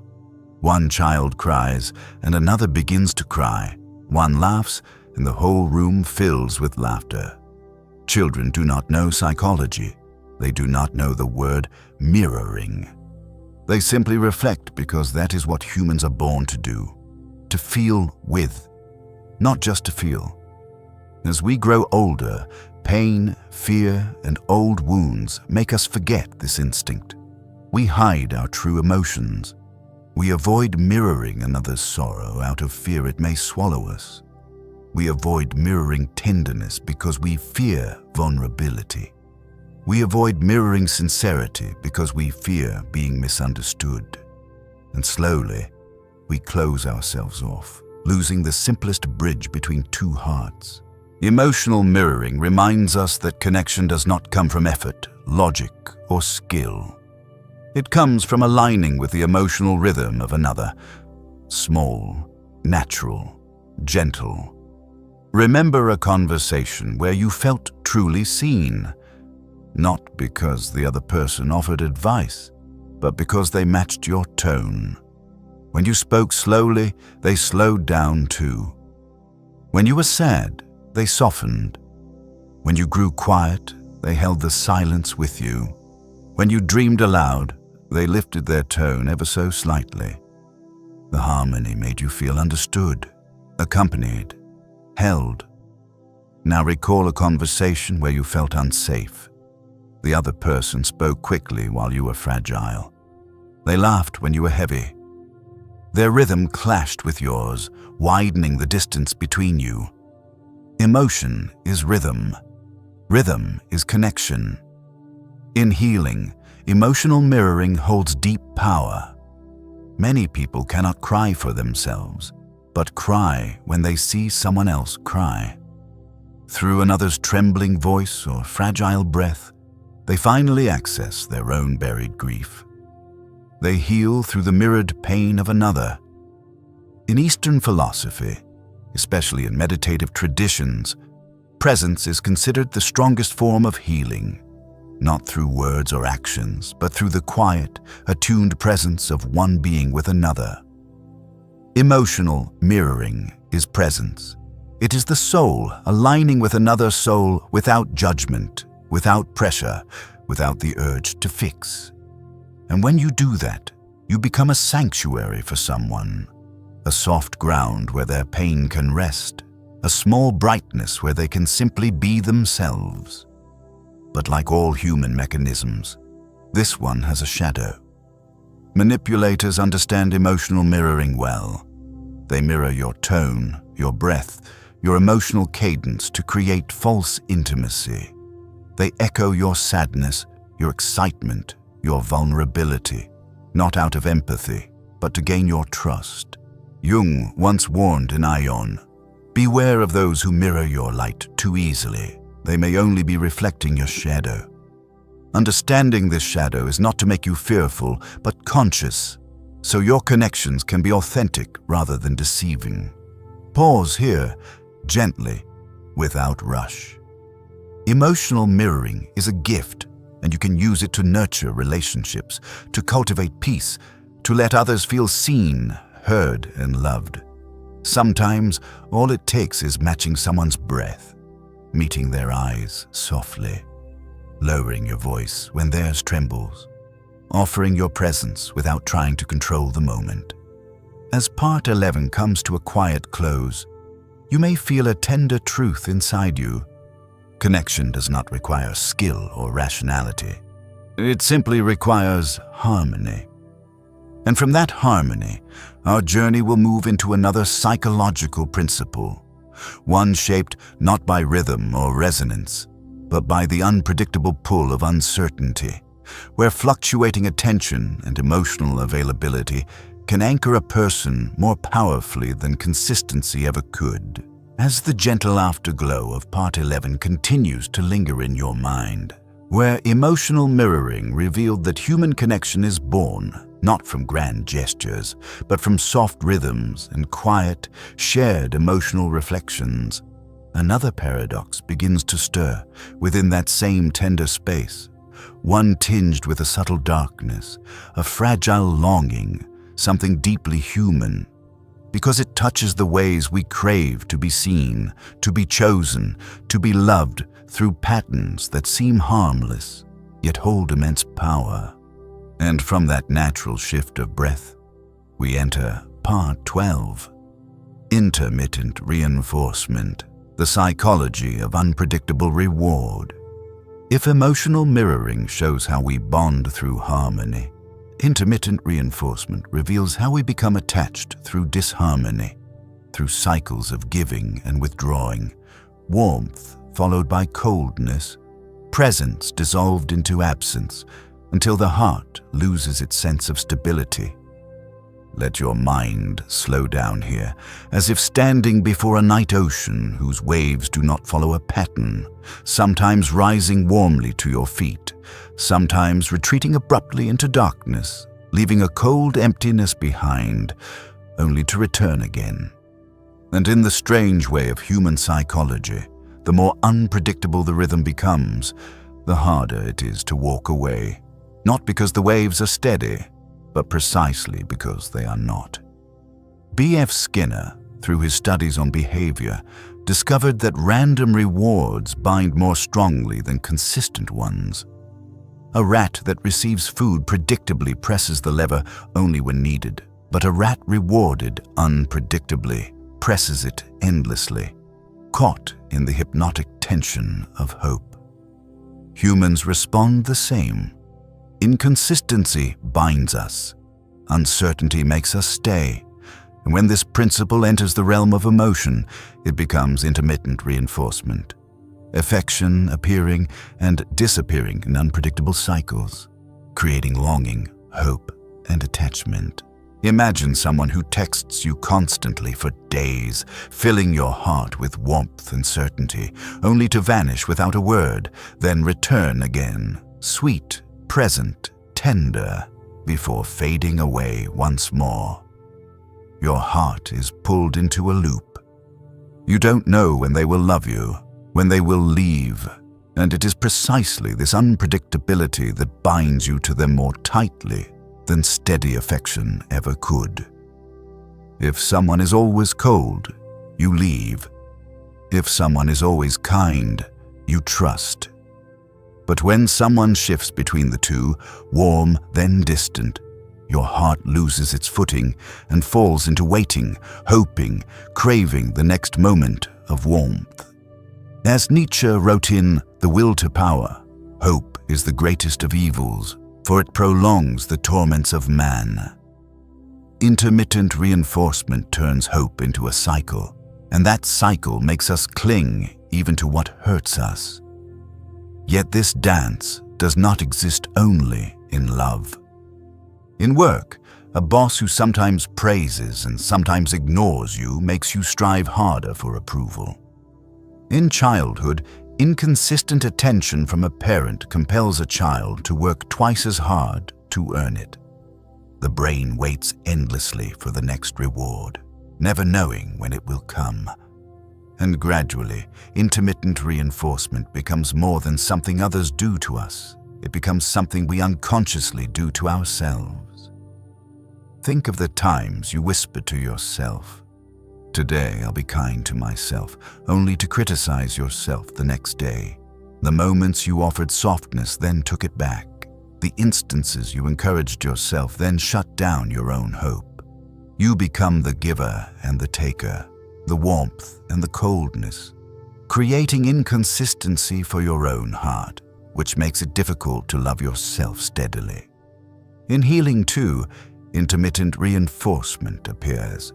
Some days you feel strong and peaceful, then other days, old wounds return and you feel defeated. But this is not failure. Healing is not linear, it moves like waves, forward and back. The return of peace after struggle is what reveals your progress. Intermittent reinforcement in life thus creates not only attachment, but resilience. Think of a time you overcame pain. Peace returned sporadically, unexpectedly, like life's intermittent rewards. Eastern philosophy embraces unpredictability as natural. The I Ching speaks of yin and yang, of cycles, of the truth that change is the only constant. And sometimes, this irregularity keeps us close to life, reminding us to cherish fleeting moments of calm. Close your eyes for a moment and observe yourself. You too move in such rhythms, moments of confidence and doubt, gentleness and rebellion, love and withdrawal. This unpredictability makes you human. We are not straight lines, we are waves, rising and falling, longing and returning. Intermittent reinforcement simply reveals that the heart is most moved not by constant love, but by love appearing at the right moment. But understanding this pattern gives you power. It helps you see who is pulling you into emotional loops, helps you recognize when you're addicted to anticipation rather than the person, helps you step out of cycles that hurt, and teaches you to love yourself steadily without withdrawing your own light. Give your heart a moment to rest. A moment to realize that unpredictability is natural, yet you can still choose stability. You're not defined by someone who comes and goes. You're not shaped by their rhythm. You may step out of the cycle gently, lovingly, for your own sake. As part 12 closes softly, hold a slow breath inside you. Intermittent reinforcement may pull the heart into chaos, but awareness is the key that brings you home. And from this tender emotional terrain, our journey flows toward another psychological technique, one not powered by affection or inconsistency, but by the surprising strength of asking for the opposite of what we truly want, a strategy that slips past defenses and enters the quiet spaces of the human mind. As the fragile echoes of part 12 continue drifting through your mind, like the uneven tides of intermittent reinforcement, sometimes drawing near, sometimes pulling away, sometimes leaving warmth, sometimes leaving emptiness, you may begin to sense that behind every emotional rhythm, there is always a stillness, a quiet zone without sound or speech, yet holding a subtle power few ever truly understand. And from that silent space, we step into part 13, the power of silence, where silence is no longer the absence of sound, but a profound form of language, a terrain of truth, connection, and healing, where the human heart is seen in its softest light. In the modern world, we rush to fill every empty space with words. Comfort, explanation, reassurance, argument. We fear silence because, within silence, the inner voices begin to rise, and we are forced to confront what we often avoid. Yet this fear is precisely what makes silence strangely powerful. Blaise Pascal once wrote in Pensée, "All of humanity's problems stem from man's inability to sit quietly in a room alone. Our fear of silence robs us of the ability to sit with ourselves, and that loss creates storms within. But when we learn to use silence as a mirror, we begin to see the true surface of the soul, smoother, clearer, more honest than any conversation could ever reveal. Recall a moment when you sat with someone who truly understood you. You spoke, and they listened, not through advice but through the quiet spaces between their breaths. Their silence was not pressure. It felt like a wide, safe room where your heart could unfold without fear of judgment. Silence became an invisible embrace. Hermann Hesse once wrote in Siddhartha, "Silence is not emptiness, it is fullness." Silence is not void but presence, full of understanding, full of openness, and within that fullness, people reveal the truest parts of themselves. Silence is also a subtle psychological instrument. In conversation, the one who understands silence is often the one who hears the most truth. When you stop speaking after someone answers, their mind feels the urge to fill the gap, and they speak again, more deeply, more honestly. A timely silence can make truth emerge on its own. But the real power of silence is not in making others speak. It is in allowing you to listen. True silence lets you hear not only words, but breaths, hesitations, tremors, emotions, everything unspoken, which is often the real language of the heart. Carl Jung wrote in The Undiscovered Self, "In each of us there is another whom we do not know. Silence is the bridge that leads you to meet that hidden self, the deeper, more authentic being beneath all the layers." In relationships, silence is sometimes more beautiful than words. Two people can sit together without speaking, yet understand each other more deeply than through hours of conversation. Because in silence, we do not try to impress, hide, or become someone else. We simply return to ourselves.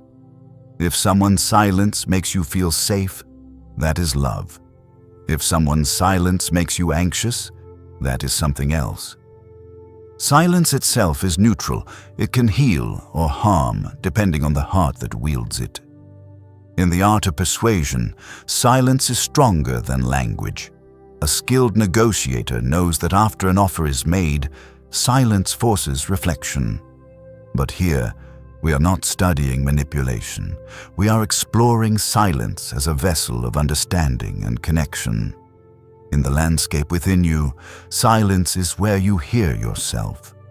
When you stop chasing outer noise, work, people, screens, fear, you begin to hear the soft, honest voice inside. I'm tired. I'm hurting. I want to be loved. I need rest. Silence lets you acknowledge these truths before they turn into pain. Thich Nhat Hanh wrote, "Silence is essential. We need silence just as much as we need air, just as much as plants need light. Silence is nourishment for the soul, the sunlight for your hidden places. If you can listen to silence, you can listen to life. In healing, silence is the moment you release control. You do not need to understand everything, fix everything, or be strong all the time.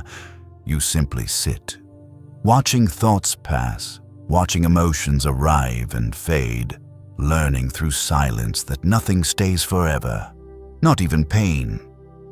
Silence also teaches us how to love. Sometimes, what another person needs is not advice or solutions, but someone who can sit beside them in quiet understanding. As part 13 closes, hold a gentle breath within you. Silence is not absence. It is the deepest form of presence.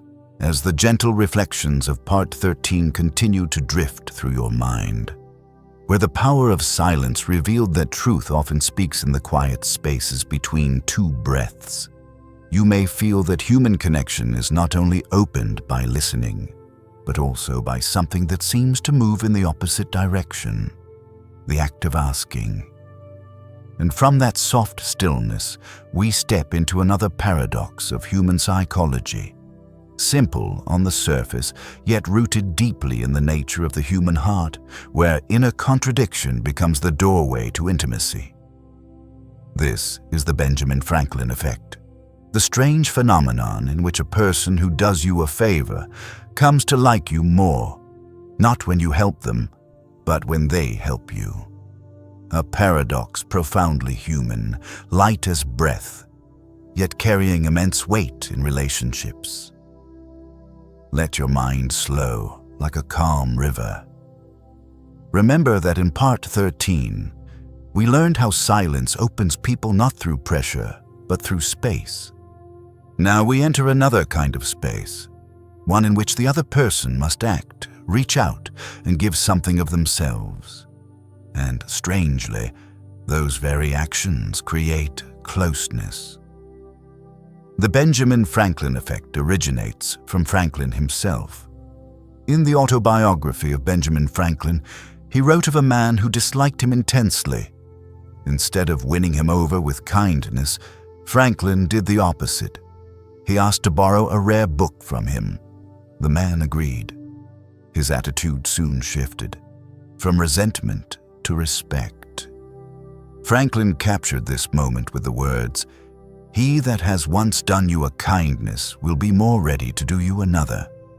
It seems illogical. Shouldn't we like those who help us?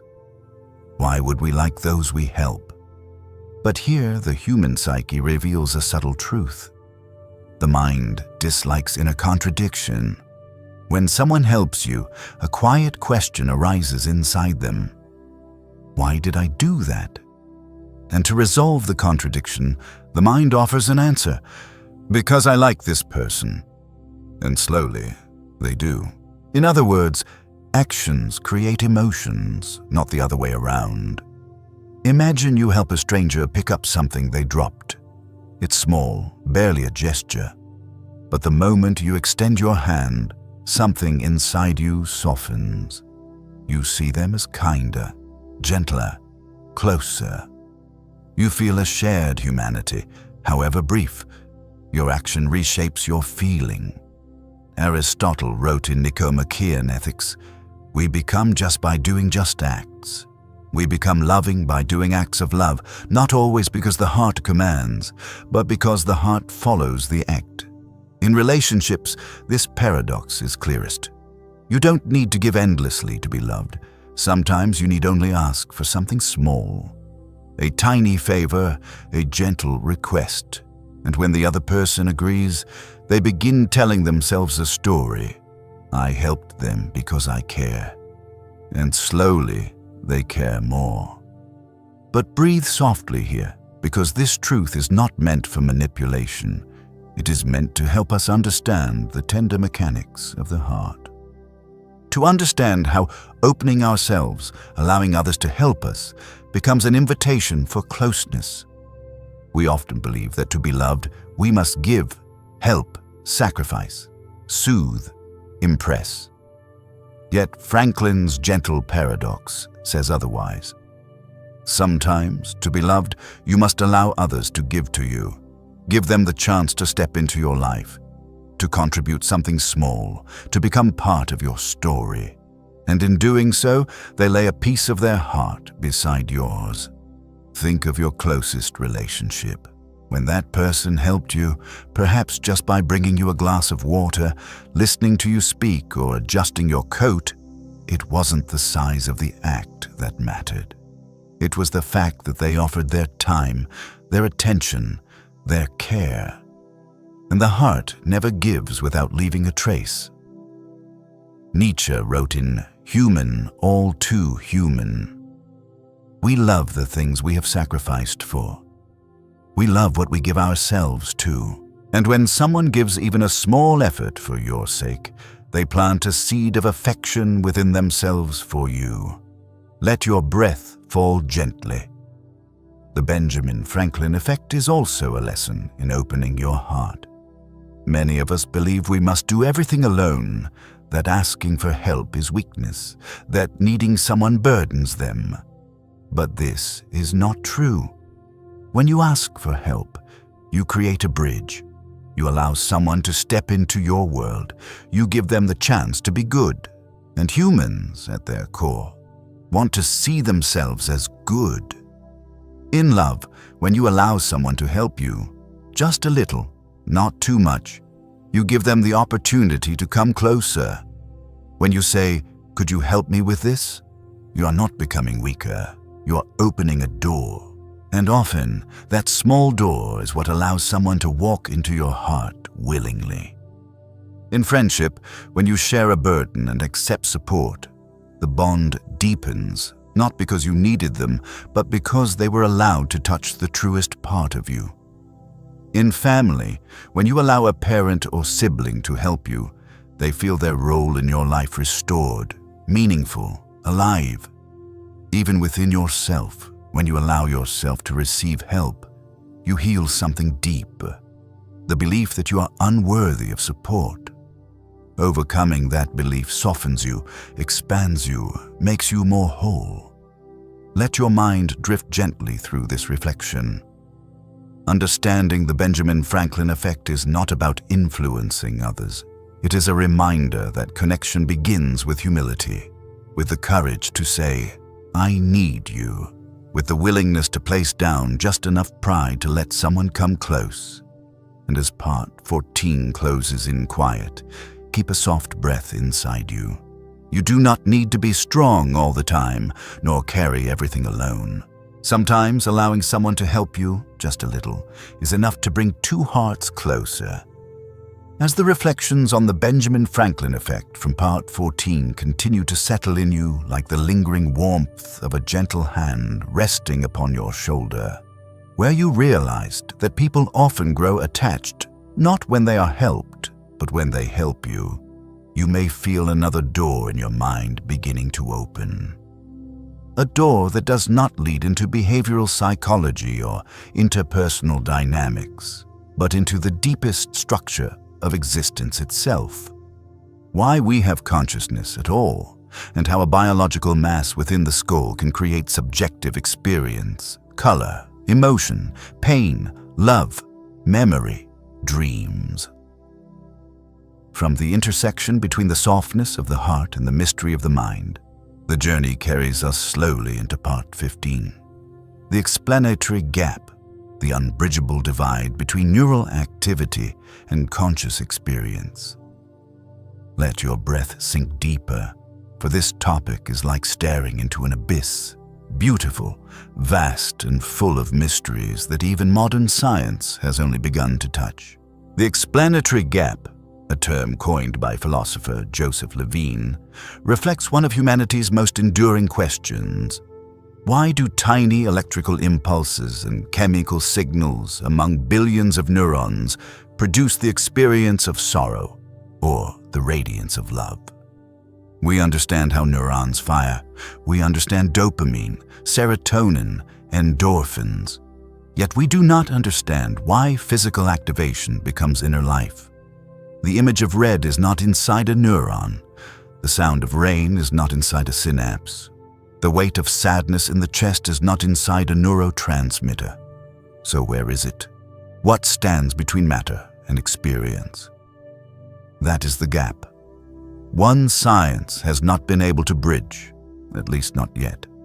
Philosopher David Chalmers called this the hard problem of consciousness. In The Conscious Mind, he asks, how does the water of the brain turn into the wine of consciousness? How does the water of the brain become the wine of conscious awareness? A question that sounds poetic, yet strikes directly at the foundation of human knowledge. Imagine looking at a flower. Light enters your eye. Signals move to the brain. Neurons fire in patterns. But the feeling of beauty, the gentle color, the stirring of the soul, none of that can be measured by any machine. You can measure brainwaves and chemicals, but you cannot measure experience. And this is what makes consciousness the most mysterious thing we know. We can explain the mechanics of the heart, lungs, liver, but when it comes to consciousness, the thing that lets you know you are listening to this narration, the thing that lets you feel the softness of the night and the slowness of your breath, no one can truly say where it comes from. The explanatory gap touches the deepest question of all. Who are you? If you are only a bundle of neural activity, what makes you different from a machine processing information? If you are a biological mechanism, why do you feel pain, love, memory? If everything is matter, why is there a you inside it? Let your mind open like a window into the night. When you look at consciousness, you do not see neurons. You see your own existence. You see the question that has lived across ancient and modern times. How does matter come to know itself? Plato wrote in Phaedo, "The body is a prison from which the soul longs to escape." An ancient hypothesis, that consciousness is not produced by the brain, but is a parallel essence, soul, being, spirit. Modern philosophy doubts this. Neuroscience cannot support it. And yet, where is the soul inside synaptic activity? No one knows. And the strange thing is, even as science explains electrical and chemical processes, it still cannot explain why these processes produce subjective experience, nor why identical neural patterns can give rise to entirely different inner states. And so the explanatory gap remains, like a door that cannot be closed, a question that cannot be silenced. Look at yourself right now. You're listening. Your eyes may grow heavy, your breath slower. These things science can explain. But the feeling of calm, of softness, of drifting toward sleep, no neuron explains that. It is subjective experience, known only to you, and that is the deepest mystery of all. The explanatory gap also opens into reflections on loneliness and connection. You can stand close to someone, hold their hand, look into their eyes, but you can never enter their inner experience. You can love someone completely, yet never step into their consciousness. Each human being is a sealed universe, Just as Nietzsche wrote in Thus Spoke Zarathustra, each person is a prison, though they may not see the bars. We touch each other through language, glances, presence, but never fully through experience. And that partiality is both the tragedy and beauty of human life. We try to understand each other, knowing that the understanding will always be incomplete. The explanatory gap exists not only between neurons and consciousness, it exists between person and person. And yet this very gap makes us more humane. Because we cannot know the full experience of another, we learn to treat them with gentleness, to listen more deeply, to tread carefully with our words and actions. We learn to meet others as if they contain inner worlds we will never fully comprehend. Let this thought dissolve into your breath. Some things within a human being will forever remain beyond science. And this is what makes us beautiful, not because we are mechanical or rational or predictable, but because we are beings who feel pain, who love, who hope, who remember, who dream. As part 15 closes softly, hold within you the tenderness of this truth.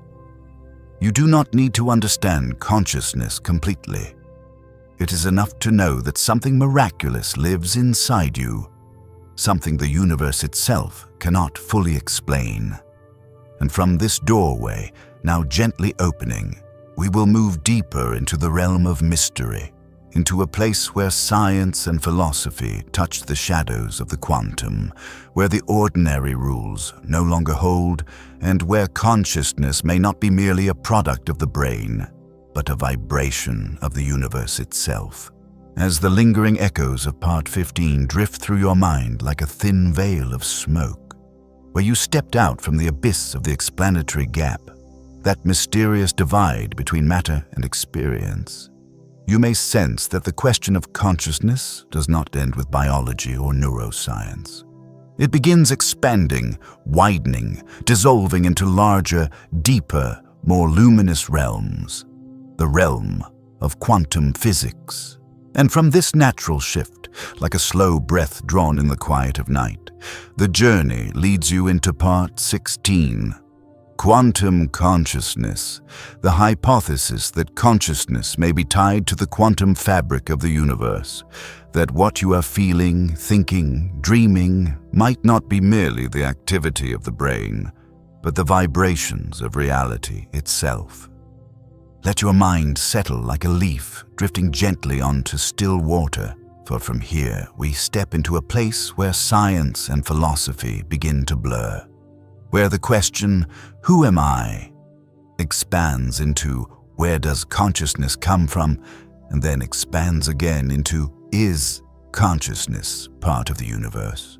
Or is the universe part of consciousness?" Just as part 15 revealed that neuroscience cannot explain subjective experience, part 16 invites the question, if consciousness is not only neurons, then perhaps it is something deeper, something that moves in the microscopic realm where the world obeys rules we do not yet understand. Quantum physics, with its strangeness, superposition, entanglement, wave function collapse, has shaken the foundations of science for a century. And within these tremors, some thinkers began to see a doorway leading toward consciousness. Imagine an electron. It does not exist in a definite location until it is observed. Before that, it is a cloud of probabilities, here, there, everywhere, and nowhere. The quantum world does not commit to a state until an observation occurs. This led physicist Eugene Wigner to write, "It is not possible to formulate the laws of quantum mechanics in a fully consistent way without reference to consciousness." In other words, you cannot describe quantum reality without acknowledging the observer. And here the question grows, both haunting and beautiful. Is consciousness what makes the world appear? Before the observer looks, is reality undefined? And if so, Is consciousness not a byproduct of the universe, but a core ingredient of it? Quantum consciousness was explored by scientists like Roger Penrose and Stuart Hameroff, who proposed that consciousness is not computational, but arises from quantum collapse inside microtubules, tiny structural components within neurons.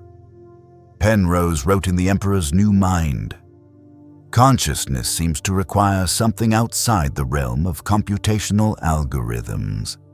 And here lies something breathtaking. If consciousness relates to quantum processes, then every thought you have, every feeling you carry, every dream that blooms inside you may be a microscopic vibration woven into the fundamental fabric of existence. Perhaps consciousness does not emerge from matter. Perhaps matter is the condensation of consciousness, as some ancient philosophers once suggested. Let your mind step back and hold this possibility. If consciousness is part of the universe, then you, the one listening now, are not a small creature drifting through the cosmos. You are a reflection of the cosmos itself. Carl Jung once wrote in Psychology and Alchemy, "Who looks outside dreams, who looks inside awakes."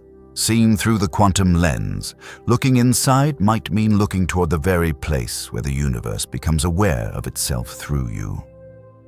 Quantum consciousness also invites a softer question. If consciousness is quantum, are your emotions, sadness, love, worry, hope, also existing in wave-like states?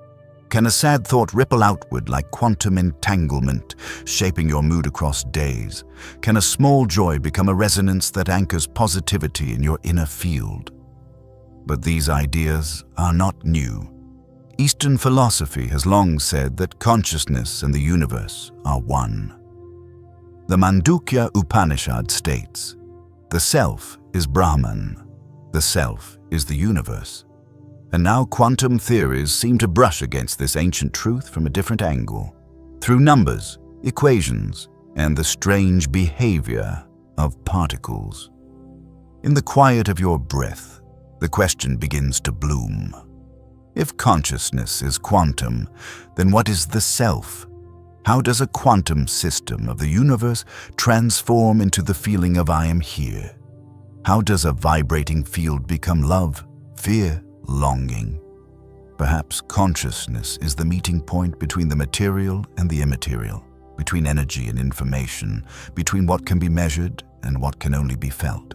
And as you listen to this narration, perhaps your consciousness is engaged in a quantum process, each memory forming, each image arising, each emotion unfolding through microscopic dances that no human eye can see. This realization reveals something profound. You are not ordinary. Consciousness is not simple. Your existence, however small it may seem, contains within it the deepest architecture of the universe. Quantum consciousness also offers a quiet comfort. You are not separate from the world. You are not alone. You are part of a vibrating network that includes everything: light, matter, memory, spirit, time. Every thought might be a ripple affecting the world in ways you will never know. Nietzsche wrote in "Thus Spoke Zarathustra." Behind your thoughts and feelings, my brother, stands a mighty commander, an unknown sage. It is called self. And perhaps that self is the quantum field of consciousness itself, where all experiences converge into one being. Let this understanding drift gently through you. Some truths do not need to be fully grasped to be real. Just as you cannot see infrasound, but it trembles through the earth.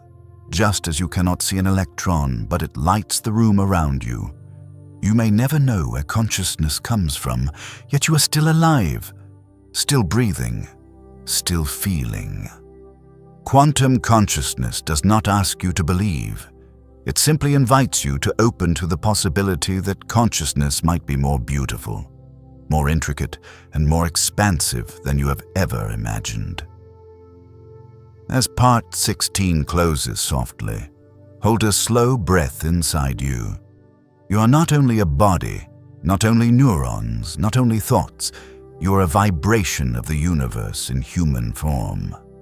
And from this quiet resonance, we journey onward into part 17, where psychology touches one of the subtlest traps of the human mind, the illusion of now, where time is no longer a flowing river, but an illusion crafted gently by the brain itself.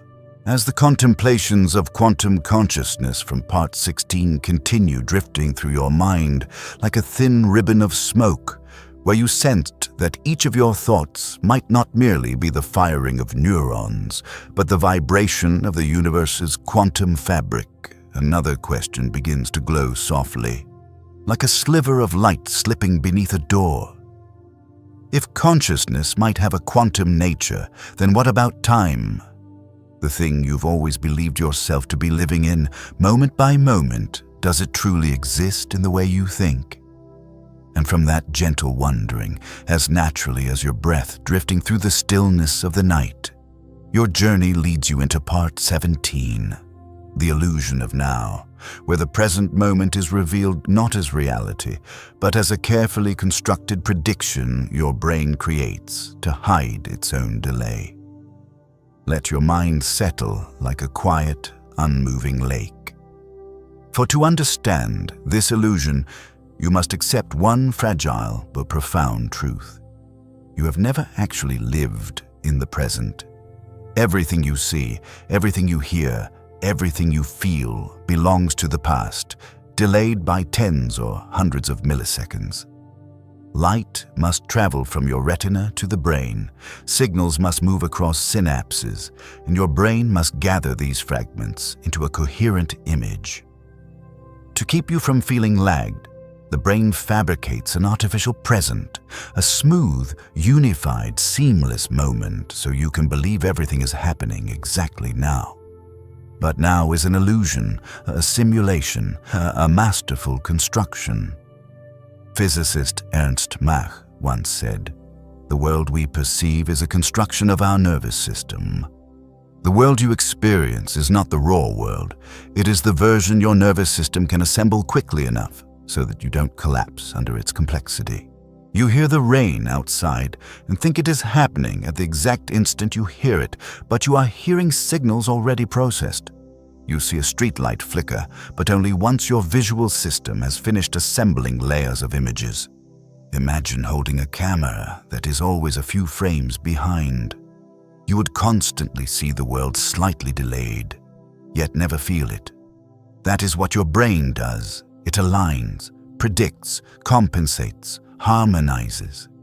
And through this artificial harmony, it creates the present. Neuroscientist David Eagleman wrote in Incognito, "Our perception of the world lags behind reality, yet feels perfectly in sync. The brain makes you believe you live in real time, even though you always trail behind. This leads to a strange and beautiful realization. You're not living in the actual world. You are living in the story your brain tells about the world." Let this sink into you gently. When you inhale, the breath you feel is not the breath happening now. It is the breath that just passed. When you hear my voice, you hear the echo of the past. When you feel your heart beat, you feel a beat that has already happened. And this reveals a soft truth. If the present is an illusion, then there is nothing to chase. Life has always been one step ahead, and you only need to follow the rhythm your mind creates. William James once wrote, "The present is no knife edge, but a saddleback with a breadth of its own." The present is not a razor-thin line, but a broad plateau where past and future blur into one. The brain creates this plateau so you won't fall apart, so you can live. And so we arrive at another truth.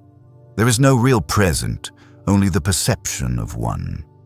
When you sit quietly with your eyes closed, you feel yourself in this moment, but the moment is gone before you can name it. Awareness always arrives late. Yet this lateness is a blessing. You do not have to react instantly.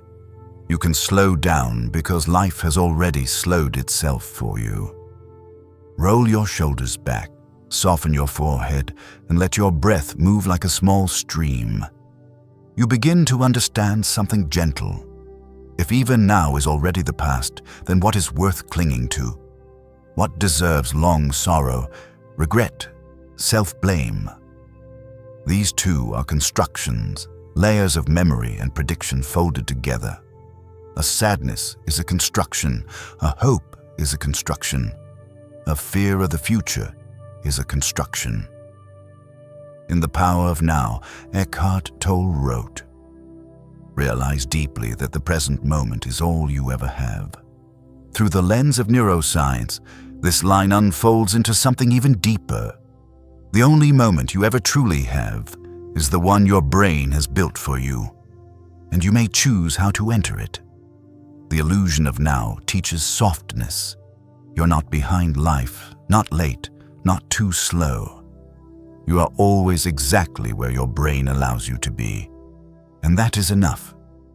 Let your breath drift through your body.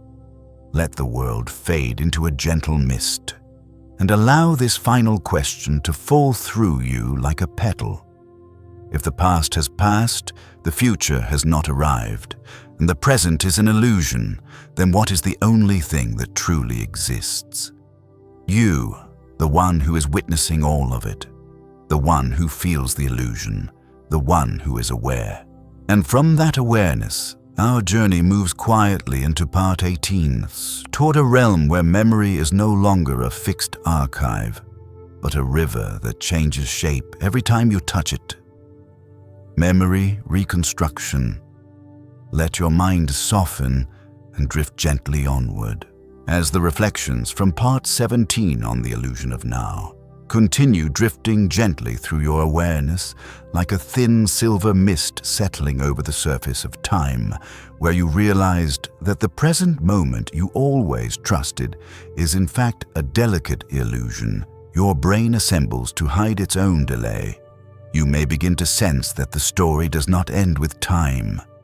Naturally, seamlessly, almost imperceptibly, it carries you into a realm even more fragile than the present, the realm of memory.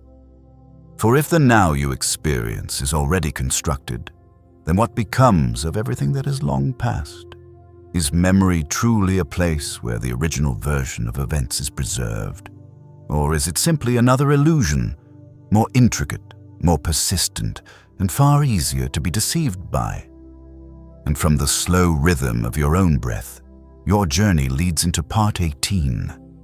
Memory reconstruction, the understanding that memory is not a silent film stored intact within the mind, not a box where everything is preserved exactly as it was, but a reconstruction, a recreation, a retelling performed by the brain each time you remember something, allowing memories to be distorted, recolored, reshaped, and manipulated without your awareness.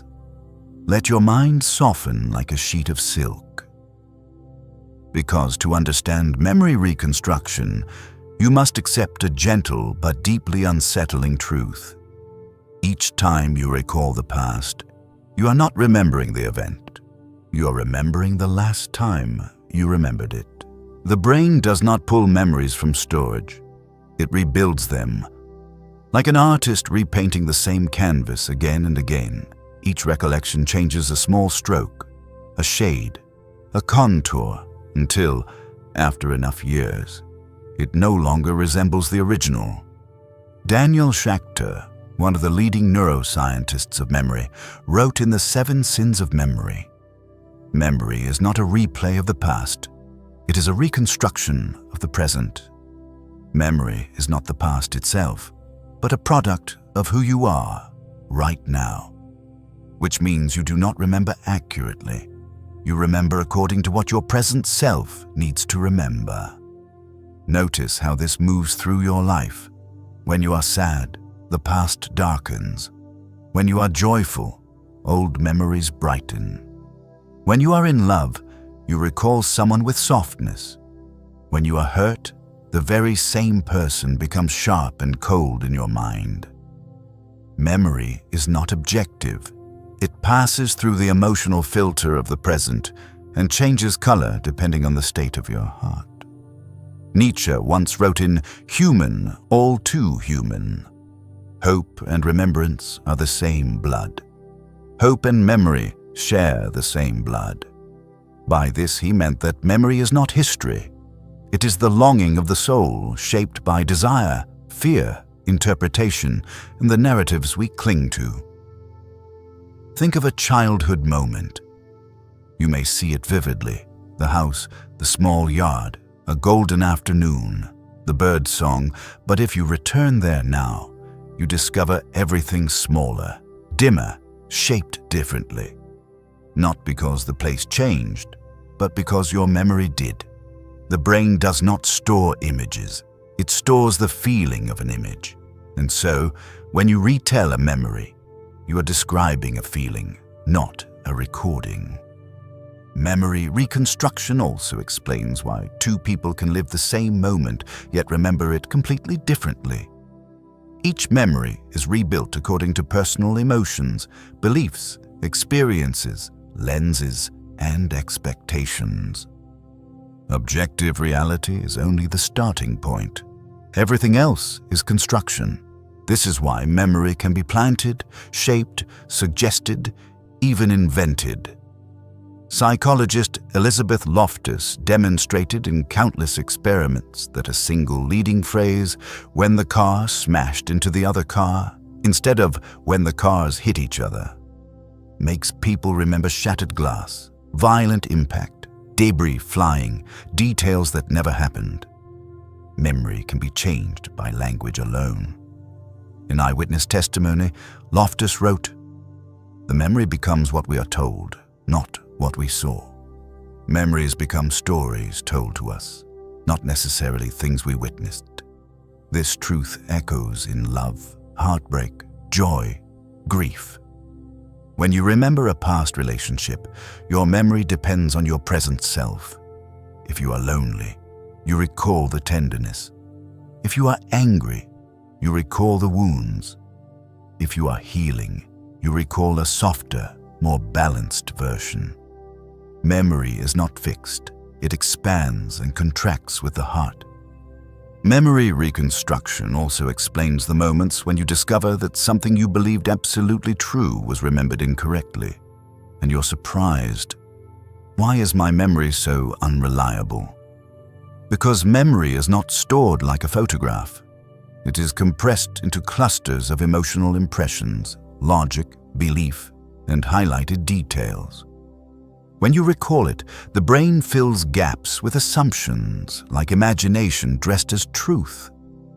This opens a gentle truth. The past you cling to may not be the past that happened. Perhaps you are holding on to a version created by pain. Perhaps you are clinging to a version created by love. Perhaps you are hiding in a version shaped by fear. And when you understand this, you become lighter. You realize you can release some things, not because you forgive others, but because you understand you may not have remembered correctly. And in that realization, healing begins.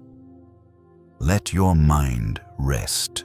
When you recall a wound, you reactivate it, but you also reconstruct it, which means every remembrance deepens or softens the pain depending on how you view it today. You can change a memory, not by changing the past, but by changing the interpretation of the present. In existential philosophy, this is called reinterpretation. Sartre wrote in Being and Nothingness, "Freedom is what we do with what is done to us. Freedom is choosing what to make of what has happened. And since memory is reconstructable, you can turn pain into insight, loss into growth, mistakes into awakening." Memory reconstruction also reveals the fragility of the self. If memory, the foundation of identity, is constantly changing, then the you of today is not the you of yesterday, and the you of tomorrow will not be the you of now. Jung wrote in Modern Man in Search of a Soul, I am not what happened to me. I am what I choose to become. You are not what has happened. You are what you choose to become. And memory, endlessly reconstructed, is proof of that truth. Inhale slowly and let your breath fall softly. You are hearing something important. You are not a prisoner of your memories. You have the right to soften them, the right to illuminate them with a gentler light, the right to rebuild the story of who you are.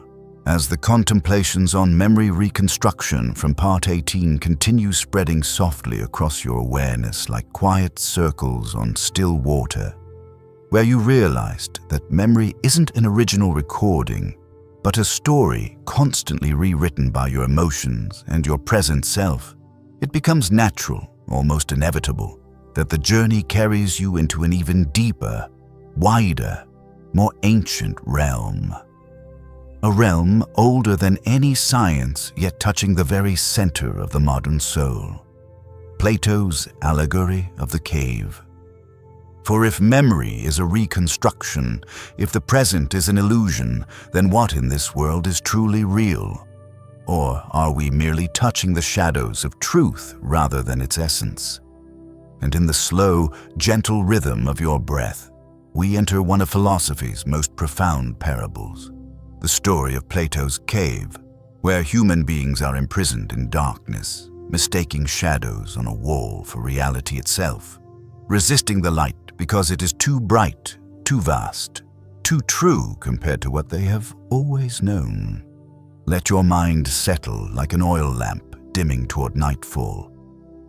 For the allegory of the cave is not simply a philosophical tale. It is a mirror reflecting how we see the world, how we see others, and how we see ourselves. In the Republic, Plato describes prisoners chained inside a cave since birth. They face a wall. Behind them burns a fire, and between the fire and the prisoners, figures are carried back and forth. The shadows of these figures fall on the wall before them. And because the prisoners know nothing but this, they believe the shadows are reality. They name them, classify them, argue about them. To them, shadows are the truth. Plato writes, "To them, I said, the truth would be literally nothing but the shadows of the images." And that is where all illusion begins, when we mistake what we see for all that exists. Notice this. The people in the cave are not foolish. They are familiar with what is in front of them. And that is precisely what happens to us. When you believe something for too long, it becomes the only world you know. When you grow used to pain, you think it is the nature of life. When you grow accustomed to self-doubt, you think it is truth. When you grow used to a certain kind of love, you think that is all love can ever be. Your cave is not rock. It is habit, fear, memory, conditioning, wounds, and the stories you repeat to yourself. And the shadows are the simplified versions of truth you have grown comfortable with. In Plato's story, when one prisoner is released and forced to turn toward the fire, he suffers. The light burns. He distrusts what he sees. And when he is dragged out of the cave altogether and brought into the sunlight, the pain intensifies. But slowly, he begins to see the world more clearly: trees, stones, water, sky. This is the truth, but it arrives with pain. Plato writes, he will require to grow accustomed to the sight of the upper world, and first he will see the shadows best. One must grow accustomed to the light, little by little, just as we must grow accustomed to the true nature of life after leaving the illusions that have sheltered us. Take a slower breath, because this is where the story becomes your own. We resist truth not because we are bad, but because truth is too bright, too wide, too different from what we have known. When someone loves you sincerely, you may doubt them because you are accustomed to partial love. When someone is kind to you, you may feel uneasy because you are used to being hurt. When life opens something good for you, you may retreat because your mind remembers the dark. And when a new truth appears about others, about life, or about yourself, you resist. Not because you don't want the truth, but because you haven't yet learned how to see it without pain. In our personal caves, all of us live among shadows. Someone believes they are not enough because of a shadow cast by words from long ago. Someone believes everyone will leave because of a shadow from an unsafe childhood. Someone believes they must always be strong because of a shadow shaped by fear. Someone cannot love because of a shadow left by a broken heart. And they call these shadows truth simply because they are all they have ever known. Plato, more than 2,000 years ago, described what modern psychology only recently confirmed. Humans cling to familiar illusions rather than embrace unfamiliar truths, because illusion feels safe. Truth does not. One of the most striking parts of the allegory is when the freed prisoner returns to the cave to help the others. When he tells them about the real world, sunlight, trees, the vastness of truth, they refuse to believe him. They mock him. They threaten him. They would kill him to protect their darkness. Plato writes that they would put him to death if they could. It is painful, yet true to life. When you change, some will resist. When you discover a new truth, others may not follow. When you step out of fear, people may try to pull you back because they cannot bear your transformation. When you love yourself, those used to seeing you small may discomfort. When your eyes open, someone might call you unreasonable because you have seen the light. But Plato does not tell this story to say that truth is terrifying. He tells it to say that truth, light, awareness, awakening requires time, requires gentleness, requires courage, requires the slow unfolding of the soul. And in that sense, the allegory of the cave becomes a healing story when understood with the heart. You do not have to leave the cave in one day. You do not have to stare directly at the sun immediately. You only need to turn your head slightly, letting a small ray of light touch your eyes. Just a little, and tomorrow, a little more. One day, you will see a world wider, brighter, more real, and you will know that the shadows that once bound you were only illusions. Nietzsche wrote in Beyond Good and Evil, "Sometimes people don't want to hear the truth because they don't want their illusions destroyed. But you do not have to destroy illusions. You simply have to outgrow them, gently, slowly, like someone waking from a long sleep." As part 19 closes, you may sense a quiet movement within you, as if a door inside your consciousness has opened to reveal something deeper. That humans do not fear truth, they fear too much light too fast. So give yourself time. Step out of your cave one gentle step at a time. The world beyond is waiting, not with harsh brilliance, but with as much softness as you are ready to receive. As the lingering echoes of Plato's allegory of the cave in part 19 continue to hover in your mind like the warm, dim glow of a flickering flame within an ancient cavern, where you witness the painful yet liberating journey of a soul rising from darkness, facing the overwhelming brightness of truth, and then returning to call out to those still bound by illusion, another movement begins within you, subtle, gentle, but unmistakably present. The need not only to see truth, but to uncover it. Not through force, not through revelation, but through the quiet power of questioning. And from the slowing of your breath, in a silence suspended between shadow and night, the path carries you into another profound principle, equally deep, equally transformative, yet far softer and more intimate than the cave itself. The Socratic method. For if Plato showed us how humans become trapped in shadows, Socrates teaches us how to step beyond those shadows through questions that dismantle illusion, not by attacking it, but by loosening its hold with tenderness. Socrates left behind no written texts. Everything we know of him comes from his students, Plato above all. But this absence of writings is precisely what makes him the teacher, not of answers, but of questions. He believed that genuine wisdom does not come from receiving teachings, but from turning inward to examine the beliefs we take for granted. In Apology, Socrates declares, "The unexamined life is not worth living.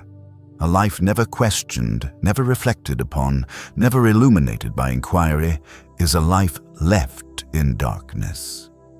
But the questioning he speaks of is not destruction. It is liberation. Imagine yourself sitting before Socrates. He does not argue. He does not tell you that you are wrong. He does not try to overwhelm you with his own certainty. He simply asks, gently, slowly, patiently. And with each question, what once felt solid begins to loosen. A belief that seemed unquestionable begins to tremble. A story you held tightly begins to unravel. Not because he proves you wrong, but because he guides you to see that your assumptions rest on sand.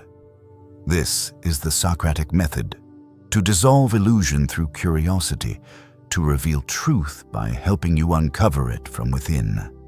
And the miracle is this: you never feel attacked, you feel awakened.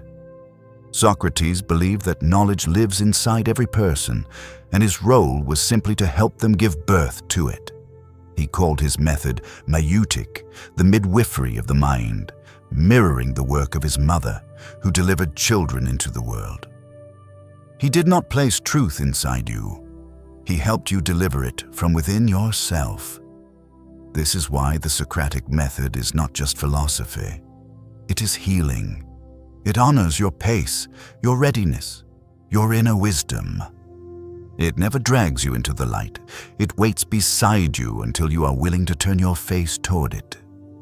In life, sometimes the gentlest questions pierce far deeper than the strongest declarations. Why do you believe this? Who told you this was true? If the opposite were true, what would change? Is this fear real or inherited? Are you holding on to this because it is true or because it is familiar? These questions slip through you like a soft draft of wind entering a room long closed, revealing dust you had forgotten. You begin to see that some beliefs you carried for years stayed not because they were true, but because they were comfortable. Some stories you told about yourself lingered not because they reflected who you are, but because they echoed old wounds you never questioned. Some limits you accepted were never yours. They were simply never challenged. The Socratic method does not shatter you. It gently untangles you. Nietzsche once wrote in Twilight of the Idols, "The strength of a person is measured by the amount of truth they can tolerate." But Socrates practiced a more tender approach. He knew truth must not be forced. It must be approached slowly, compassionately, the way dim eyes gradually adjust to the brightness outside Plato's cave. He understood that humans are made not only of knowledge, but also of illusions, and some illusions protect us until we are ready to release them. So he never demanded immediate transformation. He only invited you to consider, is this belief yours or borrowed? Is this fear present or past? Does this still serve you? Is the story you repeat truly your story? Now imagine you are in dialogue with yourself. You ask, you listen, you breathe. Slowly, gently, you touch the part of you that hurt. You uncover the fear beneath a reaction. You reveal the truth beneath a habit. You sigh, and something inside you softens. This is healing, not stripping away your stories, but letting the truth step forward at the pace your heart can bear. The Socratic method becomes not a technique, but a way of living, a way of seeing others without assumption, of seeing yourself without distortion, of dismantling beliefs that no longer serve you, of speaking with curiosity rather than judgment. of approaching every person with the understanding that they, too, have caves of their own. And when you ask someone a sincere question, one free of accusation, you offer them a doorway. Sometimes a single question is enough to illuminate a path they never noticed. To ask gently is to offer freedom. It also protects you. When you ask yourself, why did I react that way? What wound does this touch? Whose voice am I hearing in my mind? You step out of the cave of your conditioning and into clarity. And in the quiet of night, with slow breath and softened heart, it feels like a lock turning inside you. Socrates did not want people to possess the correct answers. He wanted them to possess their own answers, not society's truth, not inherited truth, but the truth born from their own awakening. Plato writes in Meno, "True opinions become knowledge when tied down by an account of the reason why." Knowledge is not simply believing something, it is understanding why it is true. And the Socratic method leads you gently to your why. As part 20 comes to a quiet close, you may feel a soft clarity rising in you, like someone lighting a small candle in the dark room where you have dwelled for so long. Not a harsh blaze, not an overwhelming truth, just a single flame, enough to see the door, the corridor, the open space ahead, and enough light to begin walking toward your own unfolding. As the gentle echo of the Socratic method in part 20 continues to drift through your mind, like a soft current of wind slipping through the smallest cracks, revealing faint beams of light where quiet questions begin to loosen the illusions within you, this very moment naturally carries you toward an older, broader, foundational way of seeing the world, Aristotle's 4 causes. If Socrates taught you how to ask, if Plato taught you how to see through shadows and illusions, then Aristotle, Plato's student but never his shadow, teaches you how to understand the world through its very structure. We step out of the contemplative space of questioning and into the architecture of being. We leave Plato's cave to walk into Aristotle's garden, a place where every object, every life, every fragment of existence has its reason for being, its material foundation, its inner form, its source of motion, and its purpose. And now, in the slow, warm rhythm of your breath, you begin to listen to Aristotle as though he were sitting beside an oil lamp, speaking softly about the meaning woven into everything that exists. Aristotle believed that nothing can be understood if we only look at its surface. Everything has 4 causes, 4 layers that explain what it is, why it exists, and how it becomes itself. The material cause, the formal cause, the efficient cause, and the final cause. It sounds technical at first, but in truth, it is a profound way of bringing coherence to chaos, order to the world, and meaning to your own life. We begin gently, as Aristotle would, with the material cause, the substance something is made of. A statue is made of marble. A table is made of wood. A human body is made of bone, blood, and cells. Yet Aristotle never stopped there. To him, material is only the outer shell. We are matter, but we are never only matter. You can say a tear is salt water, but it is also pain, remembrance, release, something far beyond molecules. Then Aristotle guides us to the formal cause, the form, the blueprint, the shape that gives something its identity. A cup is not only glass, it is the shape of a cup. A seed is not merely organic material, it carries within it the form of the tree it will become. And a human being is not merely a collection of cells, but the form of memory, experience, belief, yearning, the invisible architecture that shapes you far more deeply than biology ever could. Next comes the efficient cause, the triggering force, the source of change, the thing that begins something into being. The sculptor brings the statue into existence. The carpenter shapes the table, the rain and wind carve the stone. But when you look at your own life, this becomes far more intimate. What brought you into the version of yourself you are now?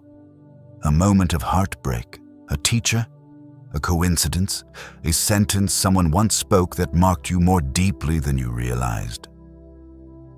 Aristotle's question becomes a gentle mirror. What made me become who I am today? And suddenly, it is not philosophy, it is healing. Because when you understand the forces that shaped you, you stop seeing yourself as accidental. You see your roots. And finally, the deepest, most tender of the four causes, the final cause, or telos, the ultimate purpose, the reason for something to exist. A seed aims to become a tree. A bow is crafted to launch an arrow. A musical instrument exists to create sound. And human beings, Aristotle believed, are guided toward eudaimonia, a life of fulfillment, of virtue, of becoming the best and truest version of oneself. In Nicomachean Ethics, he writes, "Happiness is the meaning and the purpose of life, the whole aim and end of human existence. Not pleasure, but wholeness. And in this moment, let this truth touch you very softly. You are not here by accident. You have a purpose. You are not a random fragment tossed into existence. You are a process, a seed opening, a stringed instrument waiting to resonate, a path unfolding toward the person you are meant to become." Aristotle's four causes are not merely a diagram of the universe. They are a map of your own being. They reveal that every wound had an efficient cause. Every transformation carries a new form. Every part of you has its own material, and every step you take, slow, trembling, uncertain, moves toward a deeper purpose your heart already knows, even if your mind cannot yet name it. You may wonder, what is my own final cause? Socrates would tell you to ask. Plato would tell you to look toward the light, but Aristotle would quietly smile and say, "Look into the deepest truth of yourself, and you will find your telos. Your purpose is not assigned by others, not given by society, not forced upon you. It is the thing that makes you alive, the thing that makes you warm, the thing that opens you. It is what you become when you are at your most genuine, your most open, your most unguarded. It is the direction your life has been moving toward, quietly, patiently, all along." Aristotle teaches you to see life with more serenity. Every object has its reason. Every person has their path. Every event has its role in shaping you into something wiser, softer, stronger. And when you understand these four causes, the world begins to make more sense, to feel gentler. You begin to see that you are not drifting aimlessly. You are unfolding. You are moving with a purpose that has been breathing inside you since the beginning. As the reflections on Aristotle's four causes in Part 21 continue to drift gently through your mind, like the lingering echo of a small stream running through an ancient philosophical garden, where you just witnessed how everything has its material, its form, its source of change, and its purpose, and where even your own life feels more coherent through those layers of causation. This very moment naturally guides you toward a paradox, woven through language and consciousness. Moore's paradox. A paradox that seems simple at first glance, yet the more you contemplate it, the more deeply it reveals the contradictions at the very core of being human. From the slow rhythm of your breath, you step into the intersection between words and belief, between what you claim and what you actually believe you believe, to see how often the deepest truths about yourself hide inside the sentences you cannot fully say without trembling. Moore's paradox, named after philosopher G.E. Moore, points to the strange impossibility of sentences like "it is raining," but I don't believe it is raining, or I believe he is honest, but he is not honest. These are not logically false, since reality can indeed be complicated. They are false in the lived structure of belief. You cannot simultaneously believe and not believe the same thing in the same moment.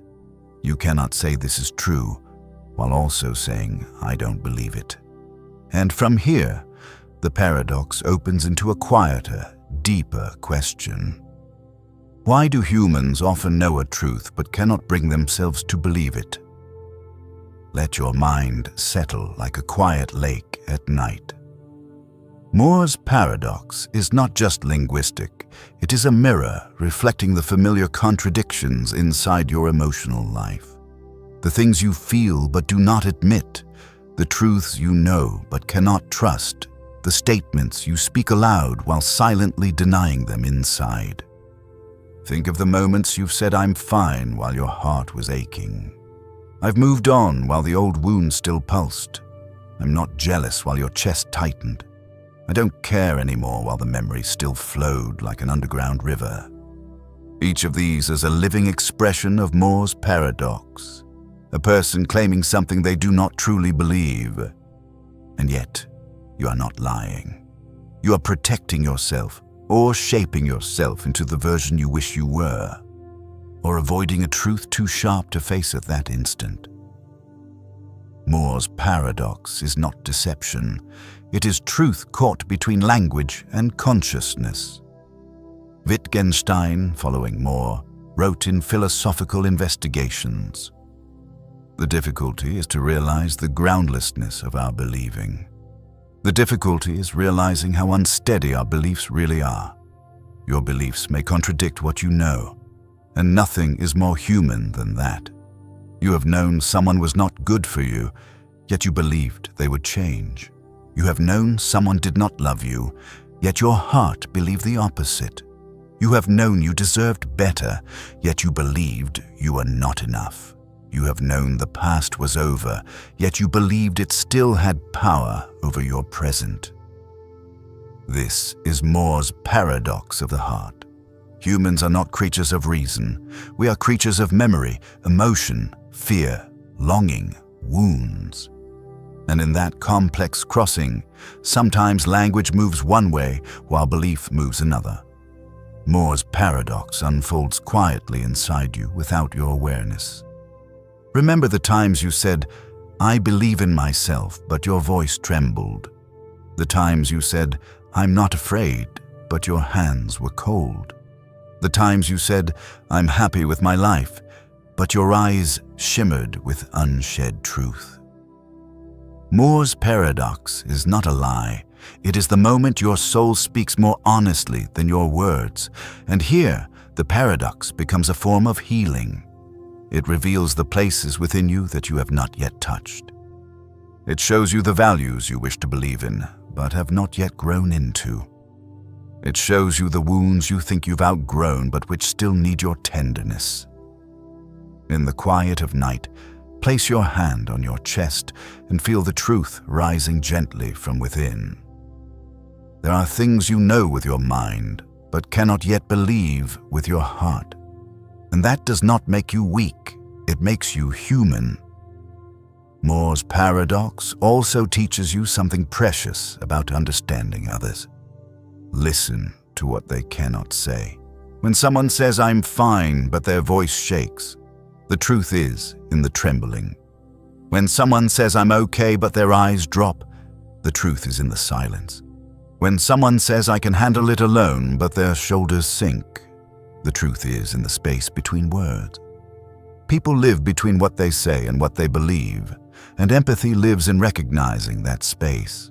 Nietzsche once said in Beyond Good and Evil, "Every deep thinker is more afraid of being understood than of being misunderstood." For being understood means being seen in the full texture of your contradictions, and Moore's paradox is one of those contradictions. And when you accept this paradox, you soften. You see that your contradictions are not flaws. They are signs of transformation, the place where old beliefs no longer fit, and new beliefs have not yet fully formed, the space where you know something but your heart has not caught up, the space where you are growing. As part 22 closes, you may feel a gentle loosening in your chest, the quiet relief of realizing you are allowed to be human, allowed to contradict yourself, allowed to not be ready, allowed to say I'm okay while still learning how to truly be okay. And from that softness, the journey will carry you into part 23, a paradox older still, one that shakes the foundations of logic itself. The court paradox, where law, reasoning, and self-reference collide in a loop with no escape. As the reflections from part 22 on Moore's paradox continue drifting gently through your mind, like a thin mist settling over the surface of consciousness, where you've just realized that humans can say one thing yet believe the opposite, that words and beliefs do not always walk in the same direction, that some truths are known by the mind but not yet accepted by the heart. Then right here, in the slowing rhythm of your breath, the journey naturally leads you deeper into another paradox, sharper, more intricate, yet mirroring the very turbulence of the human psyche. The court paradox. A strange legal contradiction where every outcome invalidates the very condition that produced it, forming a loop with no resolution, just like the mental spirals you found yourself caught in before. The more you search for an answer, the deeper you fall into contradiction, and with that gentle shift from part 22 to part 23, we step into a landscape where logic dissolves into itself. Imagine an ancient Greek tale where this paradox was first told. A student named Protagoras learned law from a famed teacher. They agreed that the student would pay his tuition only after winning his first court case. But once he finished studying, he refused both to file any lawsuits and to pay the fee. The teacher sued him to force payment. And this is where the paradox begins spinning like a wheel with no center. Protagoras argued, if I win this case, then by the court's ruling, I do not have to pay. If I lose, then according to our contract, I still do not have to pay because I haven't yet won a single case. The teacher argued, if the student wins, he has now won his first case and must pay by the original agreement. If he loses, the court will order him to pay. So who is right? Who is wrong? Any outcome simultaneously disproves itself. If the court wins, it loses. If it loses, it wins. Logic, so solid and trustworthy, suddenly cracks open like a mirror, reflecting the absurdity hidden inside language and conditions. The court paradox is not merely a legal puzzle. It becomes a reflection of the internal loops you've experienced. The moments when you feel justified, yet the reasoning undermines you. When you defend your pain only to discover the explanation makes the pain sharper. When you believe you're right, yet feel wrong. When you try to logically persuade yourself, only for logic to turn back and bite your own hand. Notice how often life pulls you into such situations, where every choice leads back to the same contradiction. You speak the truth to free yourself, but speaking it hurts more. You stay silent to protect yourself, but silence deepens misunderstanding. You want to leave to find peace, but leaving torments you. You want to stay and work it out, but staying exhausts you. This is the court paradox of the soul, when every outcome leads back to the same unresolved core. In Tractatus Logico Philosophic-Us, Wittgenstein wrote, "A logical picture of facts is a thought, meaning your thoughts are not reality. They are the logical structures you create. And when those structures contradict themselves, your thoughts collapse into paradox, like the courtroom in the tale. You feel both right and wrong, both justified and guilty, both certain and doubting. You stand in a silent courtroom being both the judge and the accused, and this paradox drains a person's spirit. It feels like running in circles in the dark, searching for an exit from a maze where all paths curve back to the starting point. But contrary to its complexity, the court paradox offers a profound form of healing. Not every contradiction needs to be solved by logic. Some contradictions need to be left untouched. Some questions are meant to be accepted, not answered. Let this truth settle softly inside you. Humans are not machines of perfect reasoning. You are a constellation of emotions, memories, instincts, wounds, intuitions, and desires. Logic is only one part of you, sometimes the very part that traps you. The court paradox reminds you that not every battle must be won. Not every argument must be resolved. Not every internal trial needs a verdict. Some things only require a slow breath, a soft release, and the willingness to let them dissolve like morning mist. Look deeper and you'll realize the court paradox is the universe whispering that the answer is not found in right or wrong, win or lose, verdict or judgment, but in letting go. Nietzsche wrote in The Gay Science, "We are unknown to ourselves, we men of knowledge. We do not know ourselves, even when we think we are reasoning our way toward answers." And it is this lack of self-knowledge that makes paradoxes like the court paradox feel so true, so painfully human. Think of a moment that broke your heart. You tried to explain it rationally. You sought right and wrong. You demanded clarity. You put yourself and someone else on trial. But the more you analyzed, the more tangled you became. And eventually, with exhaustion as your witness, you sighed and realized there is no verdict. Only emotion, only experience, only me learning to understand myself. And in that moment, the paradox dissolved. The court paradox becomes a gentle reminder that you do not have to resolve every contradiction inside you. Some contradictions soften only through stillness, through breath, through time, through kindness toward yourself. As part 23 comes to a quiet close, you may feel a softening across your mind, as if the contradictions that once hurt you have grown lighter simply because you now understand. They do not need to be solved today. They need only to be seen, acknowledged, allowed to exist. As the echoes of the court paradox from part 23 continue gently circling within your mind, like a closed loop where you have just witnessed how a person can fall into contradictions in which every outcome cancels the condition that created it, where reason sometimes turns around and cuts its own footing, where the mind can become trapped inside silent inner trials that lead nowhere. It is from that very haze that the journey carries you into a darker, deeper, and more devastating terrain. Gaslighting, no longer a paradox of logic, but a paradox of a heart being bent out of shape. No longer a contest between two arguments, but a battle between a soul and its own reality.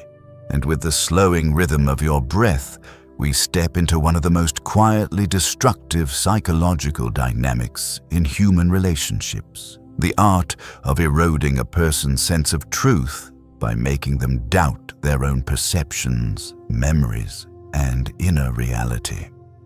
Gaslighting takes its name from the 1938 play Gaslight and the 1944 film Gaslight, where a husband deliberately dims the gas lamps and then insists to his wife that nothing has changed, pushing her to think she's losing her sanity.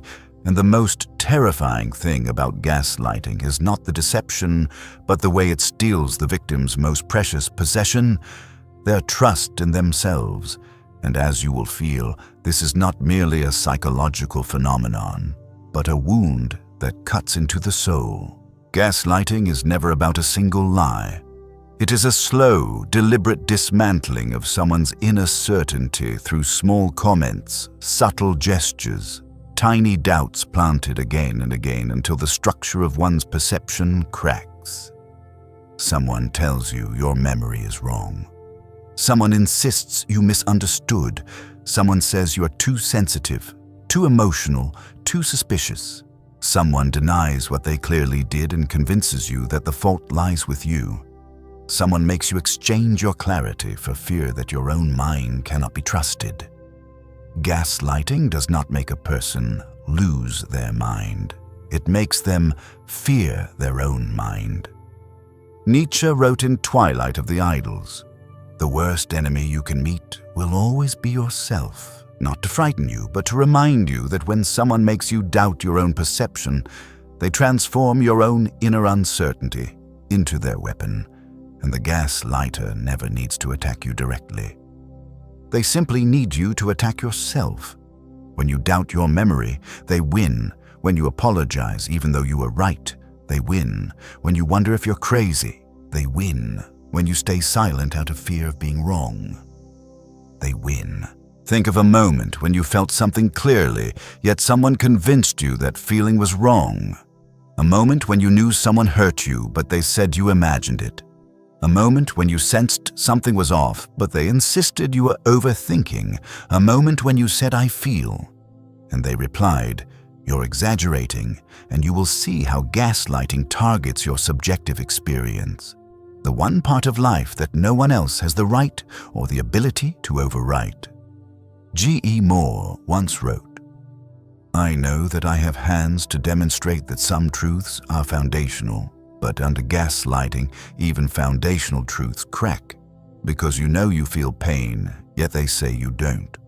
You know they said something hurtful, yet they insist you misheard.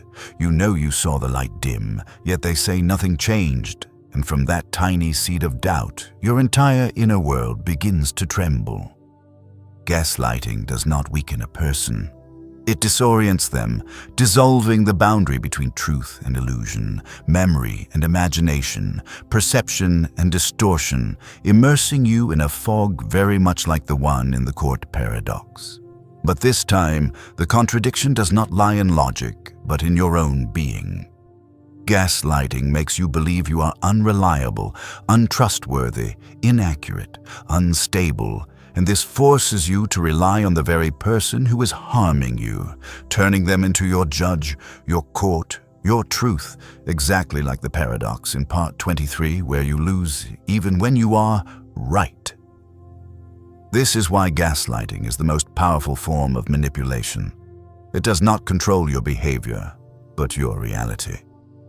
Jung wrote in The Undiscovered Self, "The most dangerous psychological condition is the loss of one's own reality, and gaslighting pushes you toward that very edge. If you stop trusting your feelings, you lose your intuition. If you stop trusting your memory, you lose your own story. If you stop trusting your thoughts, you lose your ability to decide. If you stop trusting your inner truth, you lose yourself. And this is why gaslighting leaves long shadows behind. Because you do not merely lose another person, you lose the version of yourself who once believed in your own clarity. But our philosophical journey never ends in destruction. It always curves back toward healing, and gaslighting, though it can shatter trust in oneself, also opens a rare and sacred doorway. The chance to rebuild that trust, to relearn the language of intuition, to relearn how to believe your feelings, to relearn how to say gently but firmly, "I know what I felt. I know what I saw. I know what my heart told me." In therapy, one of the first steps in healing gaslighting is restoring the ability to distinguish between one's emotions and the distortions imposed by others. Not objective truth, but inner truth, the foundation of one's identity, a slow journey back to oneself after years of being pulled from the center. And tonight, listening to these quiet words, perhaps you sense that you too have been gaslit by another person, by society, by memories, or even by the part of you that learned to doubt your own tenderness. Perhaps you have been taught not to trust your sensitivity, not to trust your pain, not to trust the reality of what you felt, and if so, you deserve even more gentleness. Gaslighting is not an ending. It is a doorway to awakening, because once you see that someone made you question your own truth, you begin reclaiming that truth with new strength, learning to see more clearly, to set boundaries, to listen to your inner voice without apology. And as part 24 comes to a close, you may feel a soft warmth spreading slowly across your chest. Not the warmth of sorrow, but of understanding, the understanding that you are never weak for doubting yourself, but strong for now recognizing how your reality was once bent and how your mind, even wounded, is still finding its way back home. As the reflections of gaslighting in part 24 still linger like a thin silver mist clinging to the deepest corners of your awareness, where you have just seen how cruel it is to warp someone's reality until they no longer trust their own perception, where you have understood that the deepest pain does not come from lies told by others, but from the collapse of truth within yourself. It is from that very fragile point that the journey leads you into an even darker, deeper, more brutal psychological phenomenon: brainwashing, the systematic remaking of a mind. If gaslighting shakes your perception piece by piece, then brainwashing tears the entire inner structure apart, not through a single lie or a single moment, but through an entire system designed to break the self, erase old beliefs, and plant new ones as if a human mind were nothing more than a field to be plowed, leveled, and replanted. And so, with the slow, warm, steady rhythm of your breath, we step into a process as dark as it is instructive, a process through which a person can lose themselves entirely, and yet, through understanding, can also find themselves again with greater strength. Classical brainwashing unfolds through 4 stages: isolation, weakening, indoctrination, and continuous reinforcement. When you understand each stage, you begin to see that this is not just the mechanism of authoritarian regime, cults, or mass manipulation. It can happen quietly within toxic relationships, within controlling families, within oppressive environments, and even within your own destructive inner beliefs. The first stage: isolation. No isolation begins with violence. It begins with care, exclusivity, or the illusion of being the only one. A manipulative partner might whisper, "Only I understand you." A cult might say, "The outside world is dangerous." A controlling system might insist, "Without us, you are nothing." The goal is simple: remove you from any source that could confirm your perception of reality. Once you lose comparison, you lose perspective, and without perspective, their version of truth becomes the only one. Aristotle wrote in Politics, "Man is by nature a social animal." When you are cut off from community, your mind softens, weakens, becomes easier to steer. Isolation is how they place you inside their gravitational field. The second stage: weakening. If you are strong, you cannot be controlled. Thus, the next move is always to exhaust you, mentally, emotionally, physically. They may drain your mind with constant criticism or confusion, drain your heart with cycles of affection and withdrawal, drain your body with lack of rest, or drain your spirit by breaking your boundaries again and again. Once you are tired, their strategy succeeds. Once you are depleted, they become the only energy source you have left. Nietzsche wrote in Thus Spoke Zarathustra, so when you are weary of struggling with yourself, someone else will come to struggle for you. In brainwashing, that someone else takes your struggle only to replace it with their control. The third stage: indoctrination. Once you are isolated and weakened, your mind becomes soil that has been torn open, and now they plant their beliefs in you. They tell you that you are useless, that you are incapable, that no one else loves you, that the world is against you, that you misunderstand everything, that they alone are right, that you cannot survive without them. At first you resist, then you doubt, then you accept, then you believe, not because it is true, but because you are too exhausted to fight. A wounded mind absorbs beliefs it would never accept in clarity. This is the moment the old self dissolves. William James wrote in The Principles of Psychology, "A mind once stretched by a new idea never returns to its original dimensions. But under brainwashing, the idea is not a true expansion, it is a distortion, and the mind rarely snaps back cleanly." The fourth stage, continuous reinforcement. No belief survives without repetition.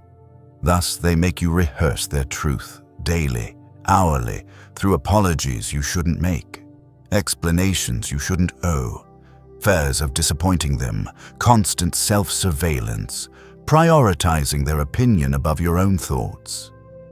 At this stage, they no longer need to manipulate you.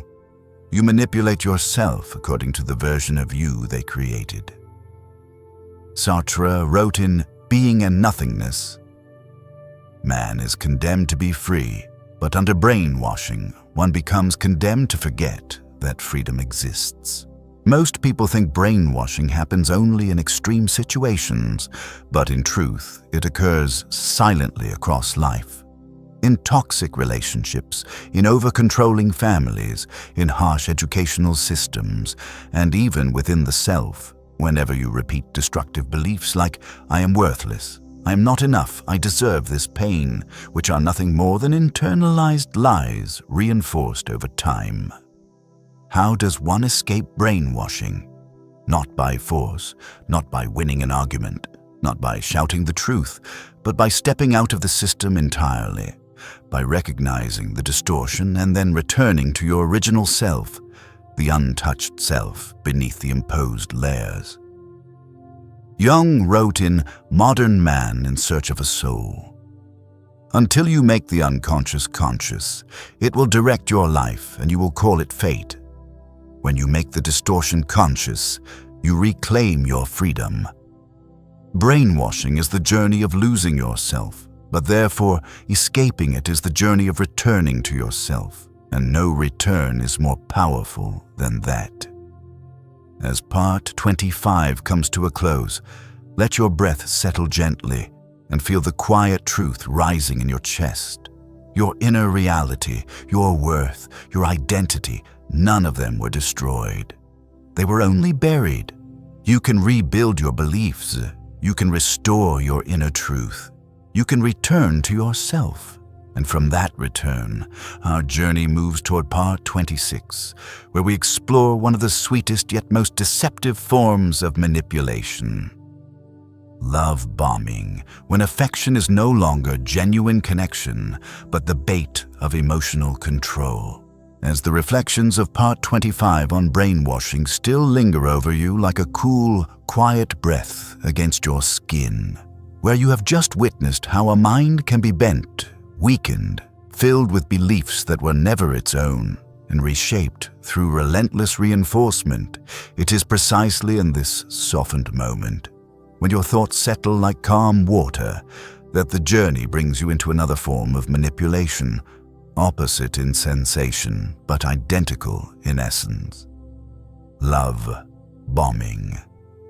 If brainwashing subdues through force and erosion, love bombing overwhelms through affection, or at least through something that looks like affection. And it is precisely this softness, this warmth, this sweetness that becomes the gentlest yet deepest trap. Love bombing is not love. It is emotional overload designed to create dependency. Someone makes you feel as though you are the center of the universe, immediately, abruptly, without transition, without breath, without the natural unfolding that true intimacy requires. They message constantly, praise endlessly, flood you with attention, and whisper lines like "I've never met anyone like you," or "You're my whole world," or "I've never loved anyone this fast." Their words shimmer, making your heart tremble, making you feel seen, chosen, essential. Affection arrives like a tidal wave, so large, so bright, so sudden, that you cannot see the real ocean beneath. From the gentle movement in your chest, we enter a territory where sweetness becomes a chain, where affection becomes an intoxicant, where a heart is manipulated not with threats, but with tenderness so excessive it disarms your defenses.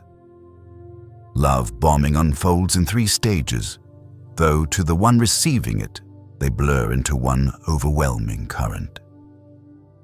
Stage 1. Idealization.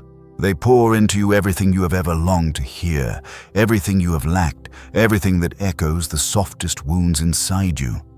They seem uncannily perceptive, touching precisely the places you thought no one noticed. They make you feel like destiny has arrived. And because it is so sudden, so intense, so complete, you mistake intensity for authenticity.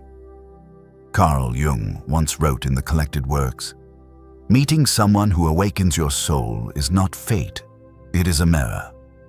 The one who shakes your soul is not always your destiny. They may simply reflect the part of you that hungers for healing." Stage 2. Dependence. Once you grow accustomed to this flood, your brain rewires itself around their attention. Dopamine rises, oxytocin rises, emotional reward rises. You begin to rely on their praise to feel worthy. You wait for their messages to feel loved. You equate attention with devotion, and then, just a little, they pull back, not disappearing, only decreasing. And that slight withdrawal ignites a hunger in you, a craving for the next dose of sweetness. You do not realize you are addicted. You only feel the unease. But this is the birth of dependence. Stage 3. Control. Once you are attached, they begin to use it. They ask you to prioritize them over your friends. They make you feel guilty when you do not meet their expectations. They let you wait for hours, then return with a handful of honeyed words, and you forgive instantly. Why?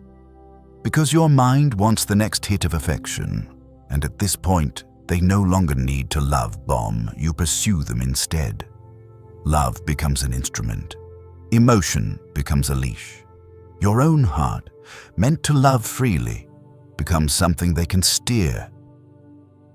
The danger of love bombing lies in its disguise.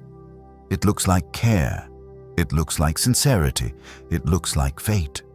But beneath the surface, it is strategy, an emotional manipulation designed to addict, confuse, and bind. Remember softly, true love never arrives so forcefully that you cannot breathe. True love never makes you afraid of losing attention. True love does not rush before you have even met yourself within the connection. True love does not addict, it steadies. Nietzsche once wrote in Thus Spoke Zarathustra, "There is always some madness in love, but there is also always some reason in madness." Real love contains both passion and clarity. Love bombing contains only chaos disguised as passion. It is the wave without the sea. You may ask, how do you distinguish love bombing from real love? The answer is quiet. Love gives space. Love bombing takes it away. Love deepens you. Love bombing destabilizes you. Love grows from understanding. Love bombing grows from rapid illusion. Love is two people opening together. Love bombing is one person opening you to occupy you. Perhaps you have lived through love bombing. Perhaps you once mistook intensity for sincerity. That does not make you naive. It means you have a heart open enough to feel, and such a heart can be wounded, but it can also heal with extraordinary depth. And the gift love bombing leaves behind after you step out of it is the ability to recognize the difference between overwhelming sweetness and genuine affection. Real love is quiet, patient, grounding. It lifts you rather than consuming you. It does not demand your addiction, only your presence. As part 26 comes to a close, you may feel a small, tender clarity rising within you. Not all who love loudly love truly. Not all who arrive too quickly are meant to stay. not all intensity is intimacy. And from this gentle awakening, we step onward into part 27, the scarcity trap, where the illusion of not enough becomes a psychological snare that shapes choices, fears, and vulnerabilities more powerfully than we ever realize. Let your breath soften, and we will continue this journey together as the lingering echoes of part 26 on love bombing dissolve softly in your mind like a thin mist at the end of the day, where you have just realized how emotional intensity can become a gentle trap that breeds dependence, where the deceptive beauty of overwhelming attention can obscure the true nature of love. It is within this slow falling breath that the journey carries you deeper into another trap of the mind, not the trap of sweetness, but the trap of lack, of scarcity, of the quiet fear of losing something that slips into every human decision. The scarcity trap. Scarcity, or more precisely, the perception of scarcity, can make us stop thinking with reason and start reacting with survival instinct, causing us to cling to what does not deserve us, chase what does not fit us, and lose ourselves simply because we fear there may never be a second chance. From the soft breath that moves through your chest, we begin walking into the terrain where the mind is guided not by true value, but by the anxiety of not enough. Scarcity does not need to be real, it only needs to seem real. When you believe something is rare, you immediately value it more. When someone offers attention only occasionally, you see them as special. When an opportunity is framed as only today, you rush. When someone pulls away, you imagine you love them more. When something is scarce, we think it is precious. When something is hard to obtain, we think it must be important. And when we believe we are about to lose something, we hold it tighter, even if it hurts us. Robert Cialdini wrote in Influence, "People want more of what they can have less of." But the quiet truth is this: scarcity does not just make us chase objects, it makes us chase people, affection, attention, validation. When someone is cold, we label them mysterious. When someone is distant, we elevate them. When someone is slipping away, we think we need them more than ever. There were moments you chased someone painfully, not because they were good for you, but because they were leaving, and their leaving triggered a hunger in you. And the deepest revelation within the scarcity trap is this: sometimes we do not love the person, we love the scarcity of them. We confuse absence with value, distance with meaning, unpredictability with love.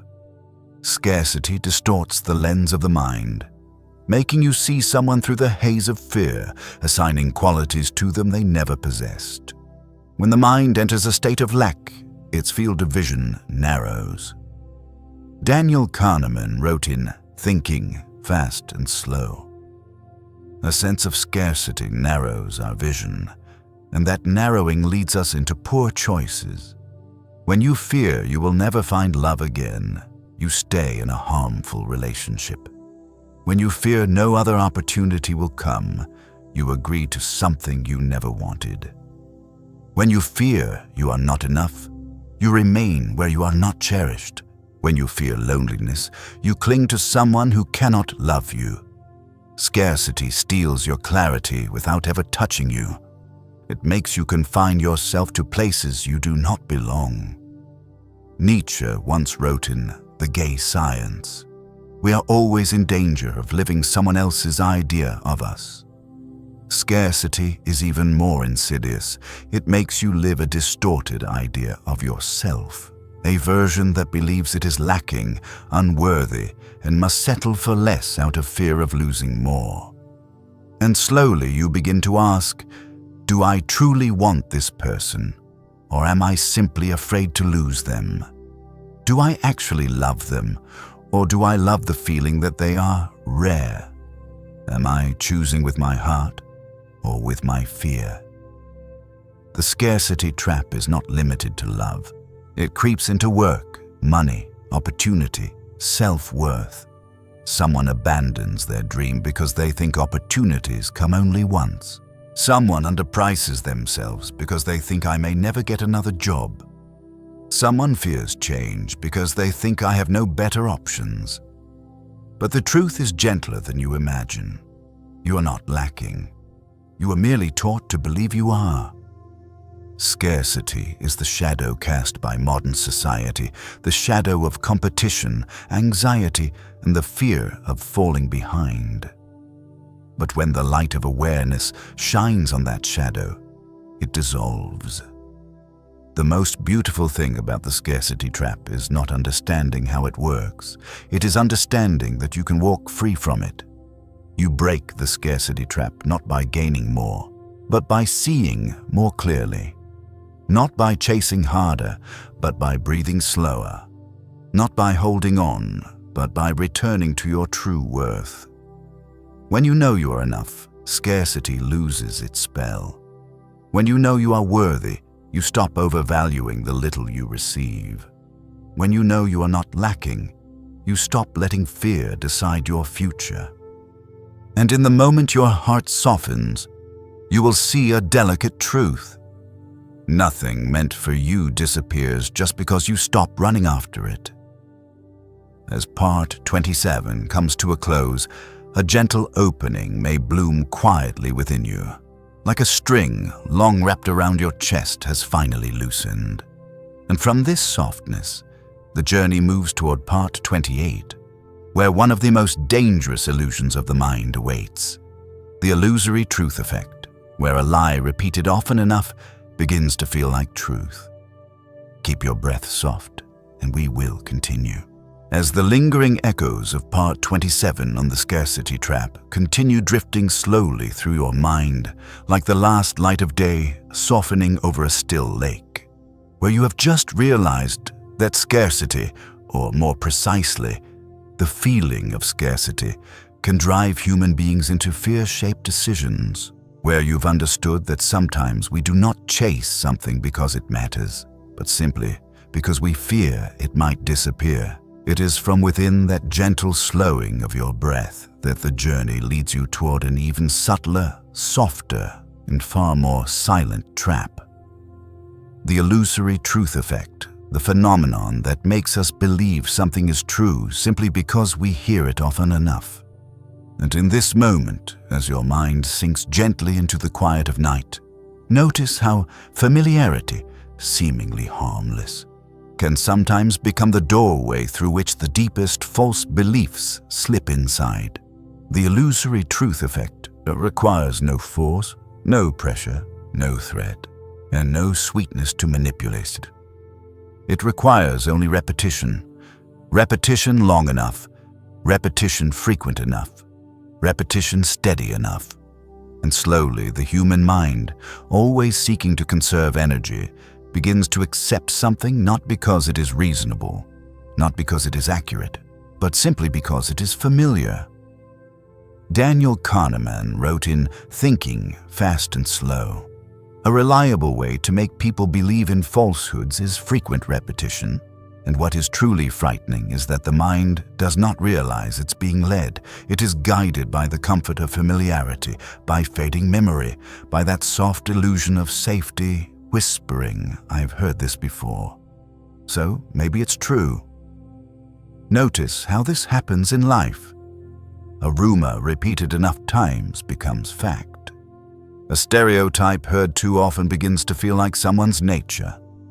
A negative self-belief, 'I'm not good enough, I don't deserve love, I will fail,' repeated in your mind over and over, eventually shapes the way you live. And then you begin acting not from truth, but from something that has simply echoed long enough. Jung wrote in The Undiscovered Self, "A lie makes itself true through repetition." And that is the essence of the illusory truth effect, an intricate loop where familiarity becomes evidence. Imagine hearing a sentence about yourself in childhood. "You're useless, you always mess things up. You're too sensitive, you're weak." You don't believe it at first, but then you hear it again, year after year. from one person, then another, then from your own inner voice. And eventually, you no longer resist. You accept it, not because it was ever true, but because it became familiar. And that familiarity makes you live as if those words define you, turning you into a reflection of repeated beliefs rather than the truth of who you truly are. The illusory truth effect is also the foundation of propaganda, media manipulation, and social prejudice. People believe what they hear again and again on the news, in their community, within their social circles, even when something deep within them whispers that it isn't fully true. Repetition creates the illusion of truth. Nietzsche once wrote in Beyond Good and Evil, "The most common lies are the lies we tell ourselves, and when you repeat a false belief, consciously or unconsciously, it clings to the mind like moss on stone. You no longer remember where it came from, you only know it feels familiar, and familiarity becomes truth." The illusory truth effect is dangerous precisely because it carries no image of force.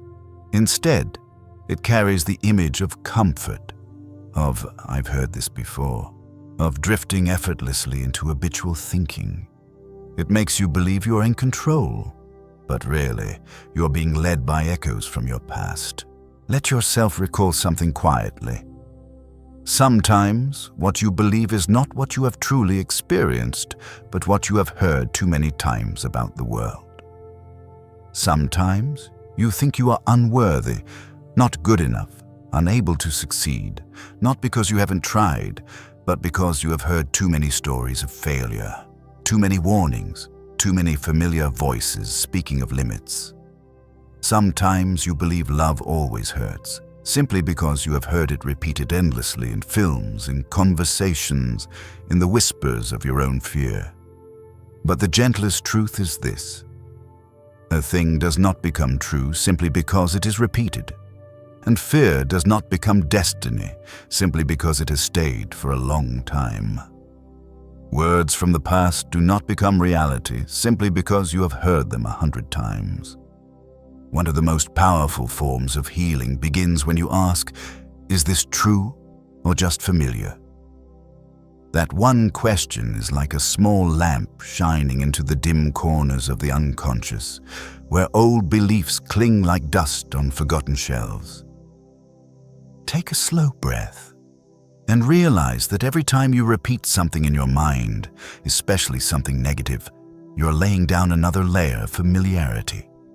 But you can also choose to repeat something else, something real, something kind, something that opens the door to a different version of yourself, one not shaped by the habits of the past. As part 28 gently closes, you may feel a soft awakening inside you, like someone has placed in your hands a tiny key that unlocks the freedom of your own perception. You begin to see clearly that not everything familiar is true. And from that clarity, the journey will move into part 29, where another deep cognitive trap awaits.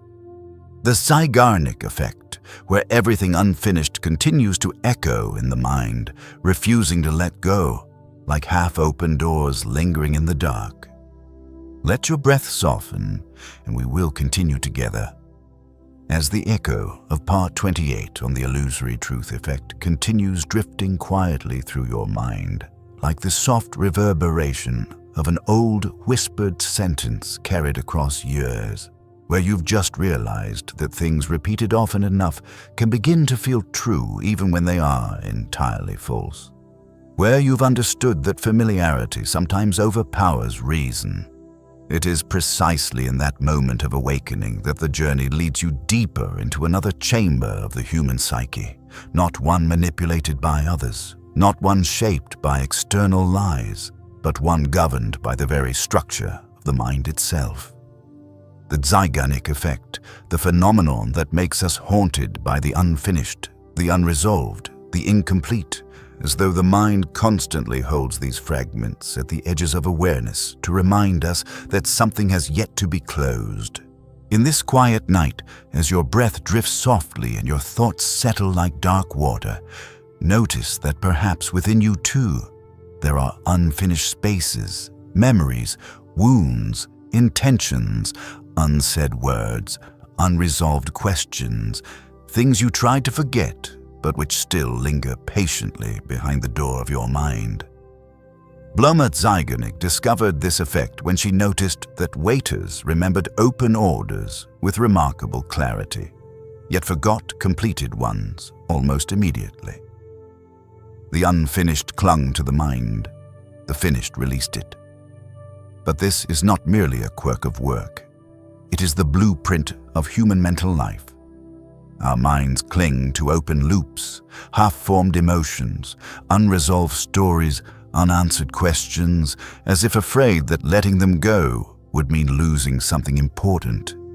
And because of this, the unfinished becomes an invisible thread pulling at your consciousness. You lie down to sleep, but think about a message you never sent. You leave a conversation, but replay the words you didn't say. You end a relationship, but wonder about explanations you never received. You escape a toxic environment, but still ache over tasks you never completed. You think you've healed from a wound, yet it quietly taps on the inside of your chest whenever the air grows cold. Here is a truth both gentle and sorrowful. We are not obsessed with the past. We are obsessed with what the past left unfinished.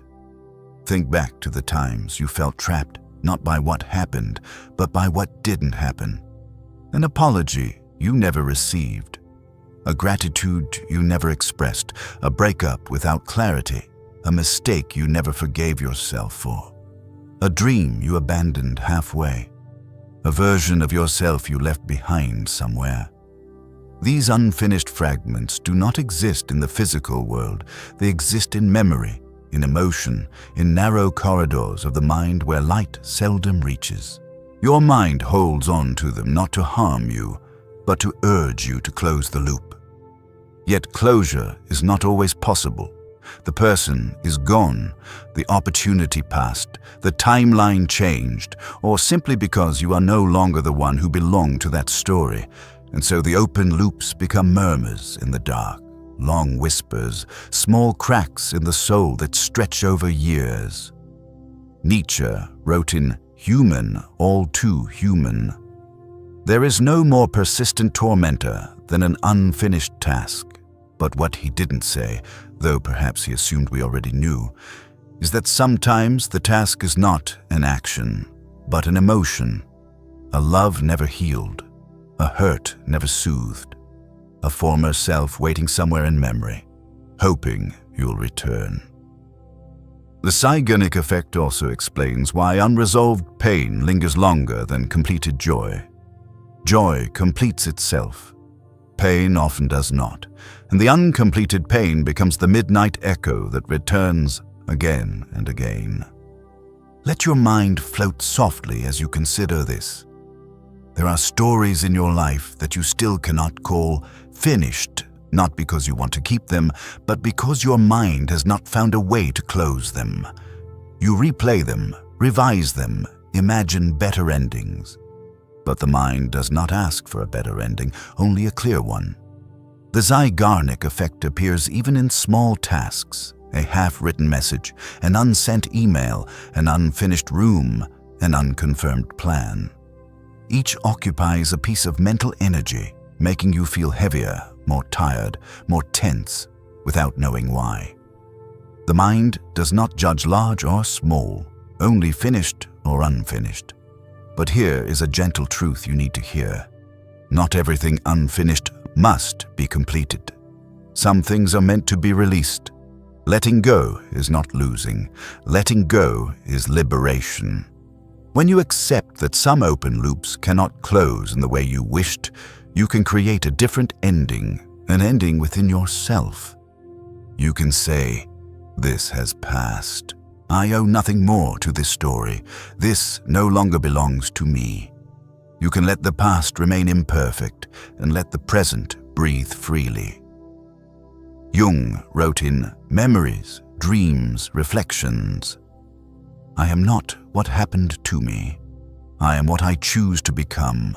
You're not the unfinished chapters of your past. You are whatever you choose in this moment. And sometimes the most important choice is to release what your mind holds simply because it is not yet complete. Right now, as you listen to these slow-moving words drifting through the night, perhaps you realize that you too are living with open loops, pains, questions, promises, hopes, and sentences left hanging in the air. But tonight, you can gently tell yourself that not all unfinished things must be finished. Some only need to be acknowledged, held softly, and then set down. And as part 29 closes, you may feel a soft space opening inside. Not an emptiness, but a release. You understand that beneath every unfinished story is a self longing to rest. And from that rest, our journey will move to part 30, the final chapter, where we pause, look toward the future of thought, of awareness, of the evolving inner landscapes shaping the human mind today. A finale that doesn't close anything, but opens everything. Keep your breath soft, and we will step into the final part together. As the resonance of part 29 on the Zeigarnik effect lingers softly within your mind like half-closed doors, your brain insists on keeping ajar where you've just realized that humans are not haunted by the past itself, but by what the past left unfinished, by the unsaid, the unresolved, the undone. It is from this gentle space that opens once you release even a fraction of those lingering threads that tonight's journey leads you into its final chapter. Reverse psychology, the paradox of the mind where the more something is forbidden, the more we desire it, the more we are pushed away, the more we want to move closer. The more we are restrained, the more an invisible force pulls us toward the very thing we were told to avoid, as though the mind refuses control and is forever seeking ways to reclaim its own freedom. And in this moment, as your breath slows, deepens, and softens, let yourself enter the final part of this 30-chapter journey. A chapter about the very architecture of resistance woven into every human being, the structure that has been with you from the moment you learned to say no. Reverse psychology is not a technique. It is an instinct. When someone says, "Don't look," you want to look. When someone says, "Don't touch," curiosity rises in your fingertips. When parents say you must not do that, the child inside you immediately stirs with a quiet, "I will." And when someone declares, "I don't care," something inside you begins to care. The essence of reverse psychology lies in this truth. Humans hate losing freedom. And when choice is taken away, we resist instinctively, sometimes subtly, sometimes sharply, but always with a desire to reclaim the right to decide for ourselves. Jean-Paul Sartre wrote in Being and Nothingness, "Man is condemned to be free." It sounds like a contradiction, yet it unlocks the entire nature of reverse psychology. Freedom is not a privilege, it is a psychological necessity. We cannot survive without the sense that we choose our own direction. Whenever someone attempts to control, impose, or dictate, our mind triggers a defense, a pushback that is both ancient and deeply personal. Reverse psychology is not reckless rebellion. It is the voice of identity, the voice of autonomy, the voice of a self that wants to exist on its own terms.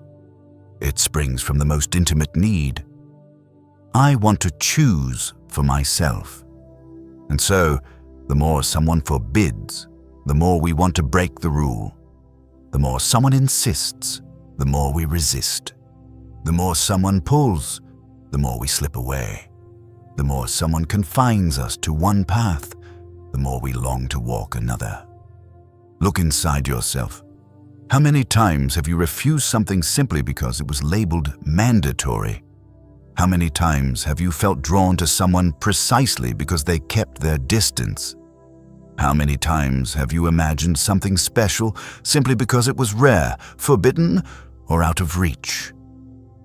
How many times have you pretended not to care, subtly hoping the other person would?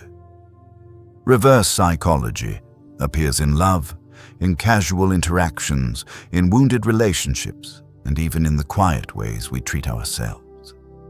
Remember the child within you, the one who once heard, "You're not allowed to do that." And instantly, a soft rebellion stirred. "I will." That child did not disappear as you grew older. It hid beneath layers of rationality. But every time you feel controlled, restricted, suppressed, it awakens again. Reverse psychology is not childishness. It is the echo of the original selfhood that refuses to vanish. What's fascinating is that reverse psychology also works in reverse. When someone uses it on us through subtle withdrawal and emotional cues. Someone says, "You don't have to try," and suddenly you try harder. "I doubt you'll change my mind," and suddenly you want to. It is not just resistance to control, it is the human urge to demonstrate autonomy. Nietzsche wrote in Thus Spoke Zarathustra, "You have your way, I have my way." As for the right way, it does not exist. There is no single correct path, only the one a person chooses. And because of that, reverse psychology becomes a profound reminder. Humans will always seek their own road, even if they do not know where it leads. Reverse psychology also lives within inner conflict. When you tell yourself, "I must forget," you remember more. When you demand, "Don't be sad," the sadness deepens. When you insist, "I don't need that person," the heart turns toward the very memory you tried to silence. The mind hates coercion, even when the coercion comes from within. That is why healing rarely begins with "don't feel this," but with "let this feeling pass through me." There is a quiet wisdom hidden here. Reverse psychology reveals the places where you are unconsciously resisting yourself. There are things you truly want to do, but you resist simply because they became obligations. There are things you should let go, but you hold on to them to avoid losing.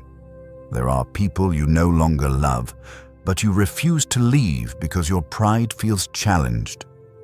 Reverse psychology exposes the shadows of the ego, where the need for freedom outweighs even the need for happiness. But in that very exposure lies healing.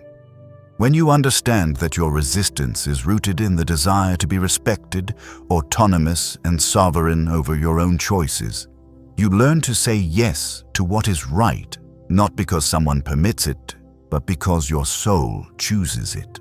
And you learn to say no, not as rebellion, but as self-protection. Reverse psychology reminds you that freedom is not defiance. Freedom is choice. Sartre wrote, "Freedom is what we do with what is done to us." And perhaps in this deep night, as you listen to your breath and feel the softness of your own presence, you will realize that the deepest form of freedom is not resisting others, but ceasing to resist yourself.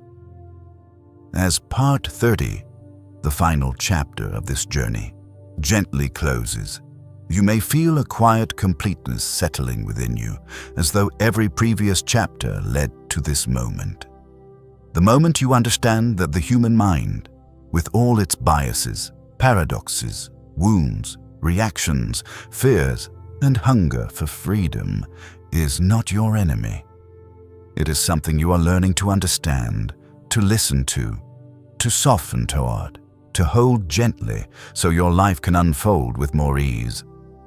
And in the stillness of this night, as the narration slows like the ebb of a tide, you may let your eyes fall closed, knowing you have traveled a long way, not to change your mind, but to understand it, accept it, and allow it to guide you into the deepest sleep, where nothing remains unfinished, where no forbidden thought tugs at you, where you are simply yourself.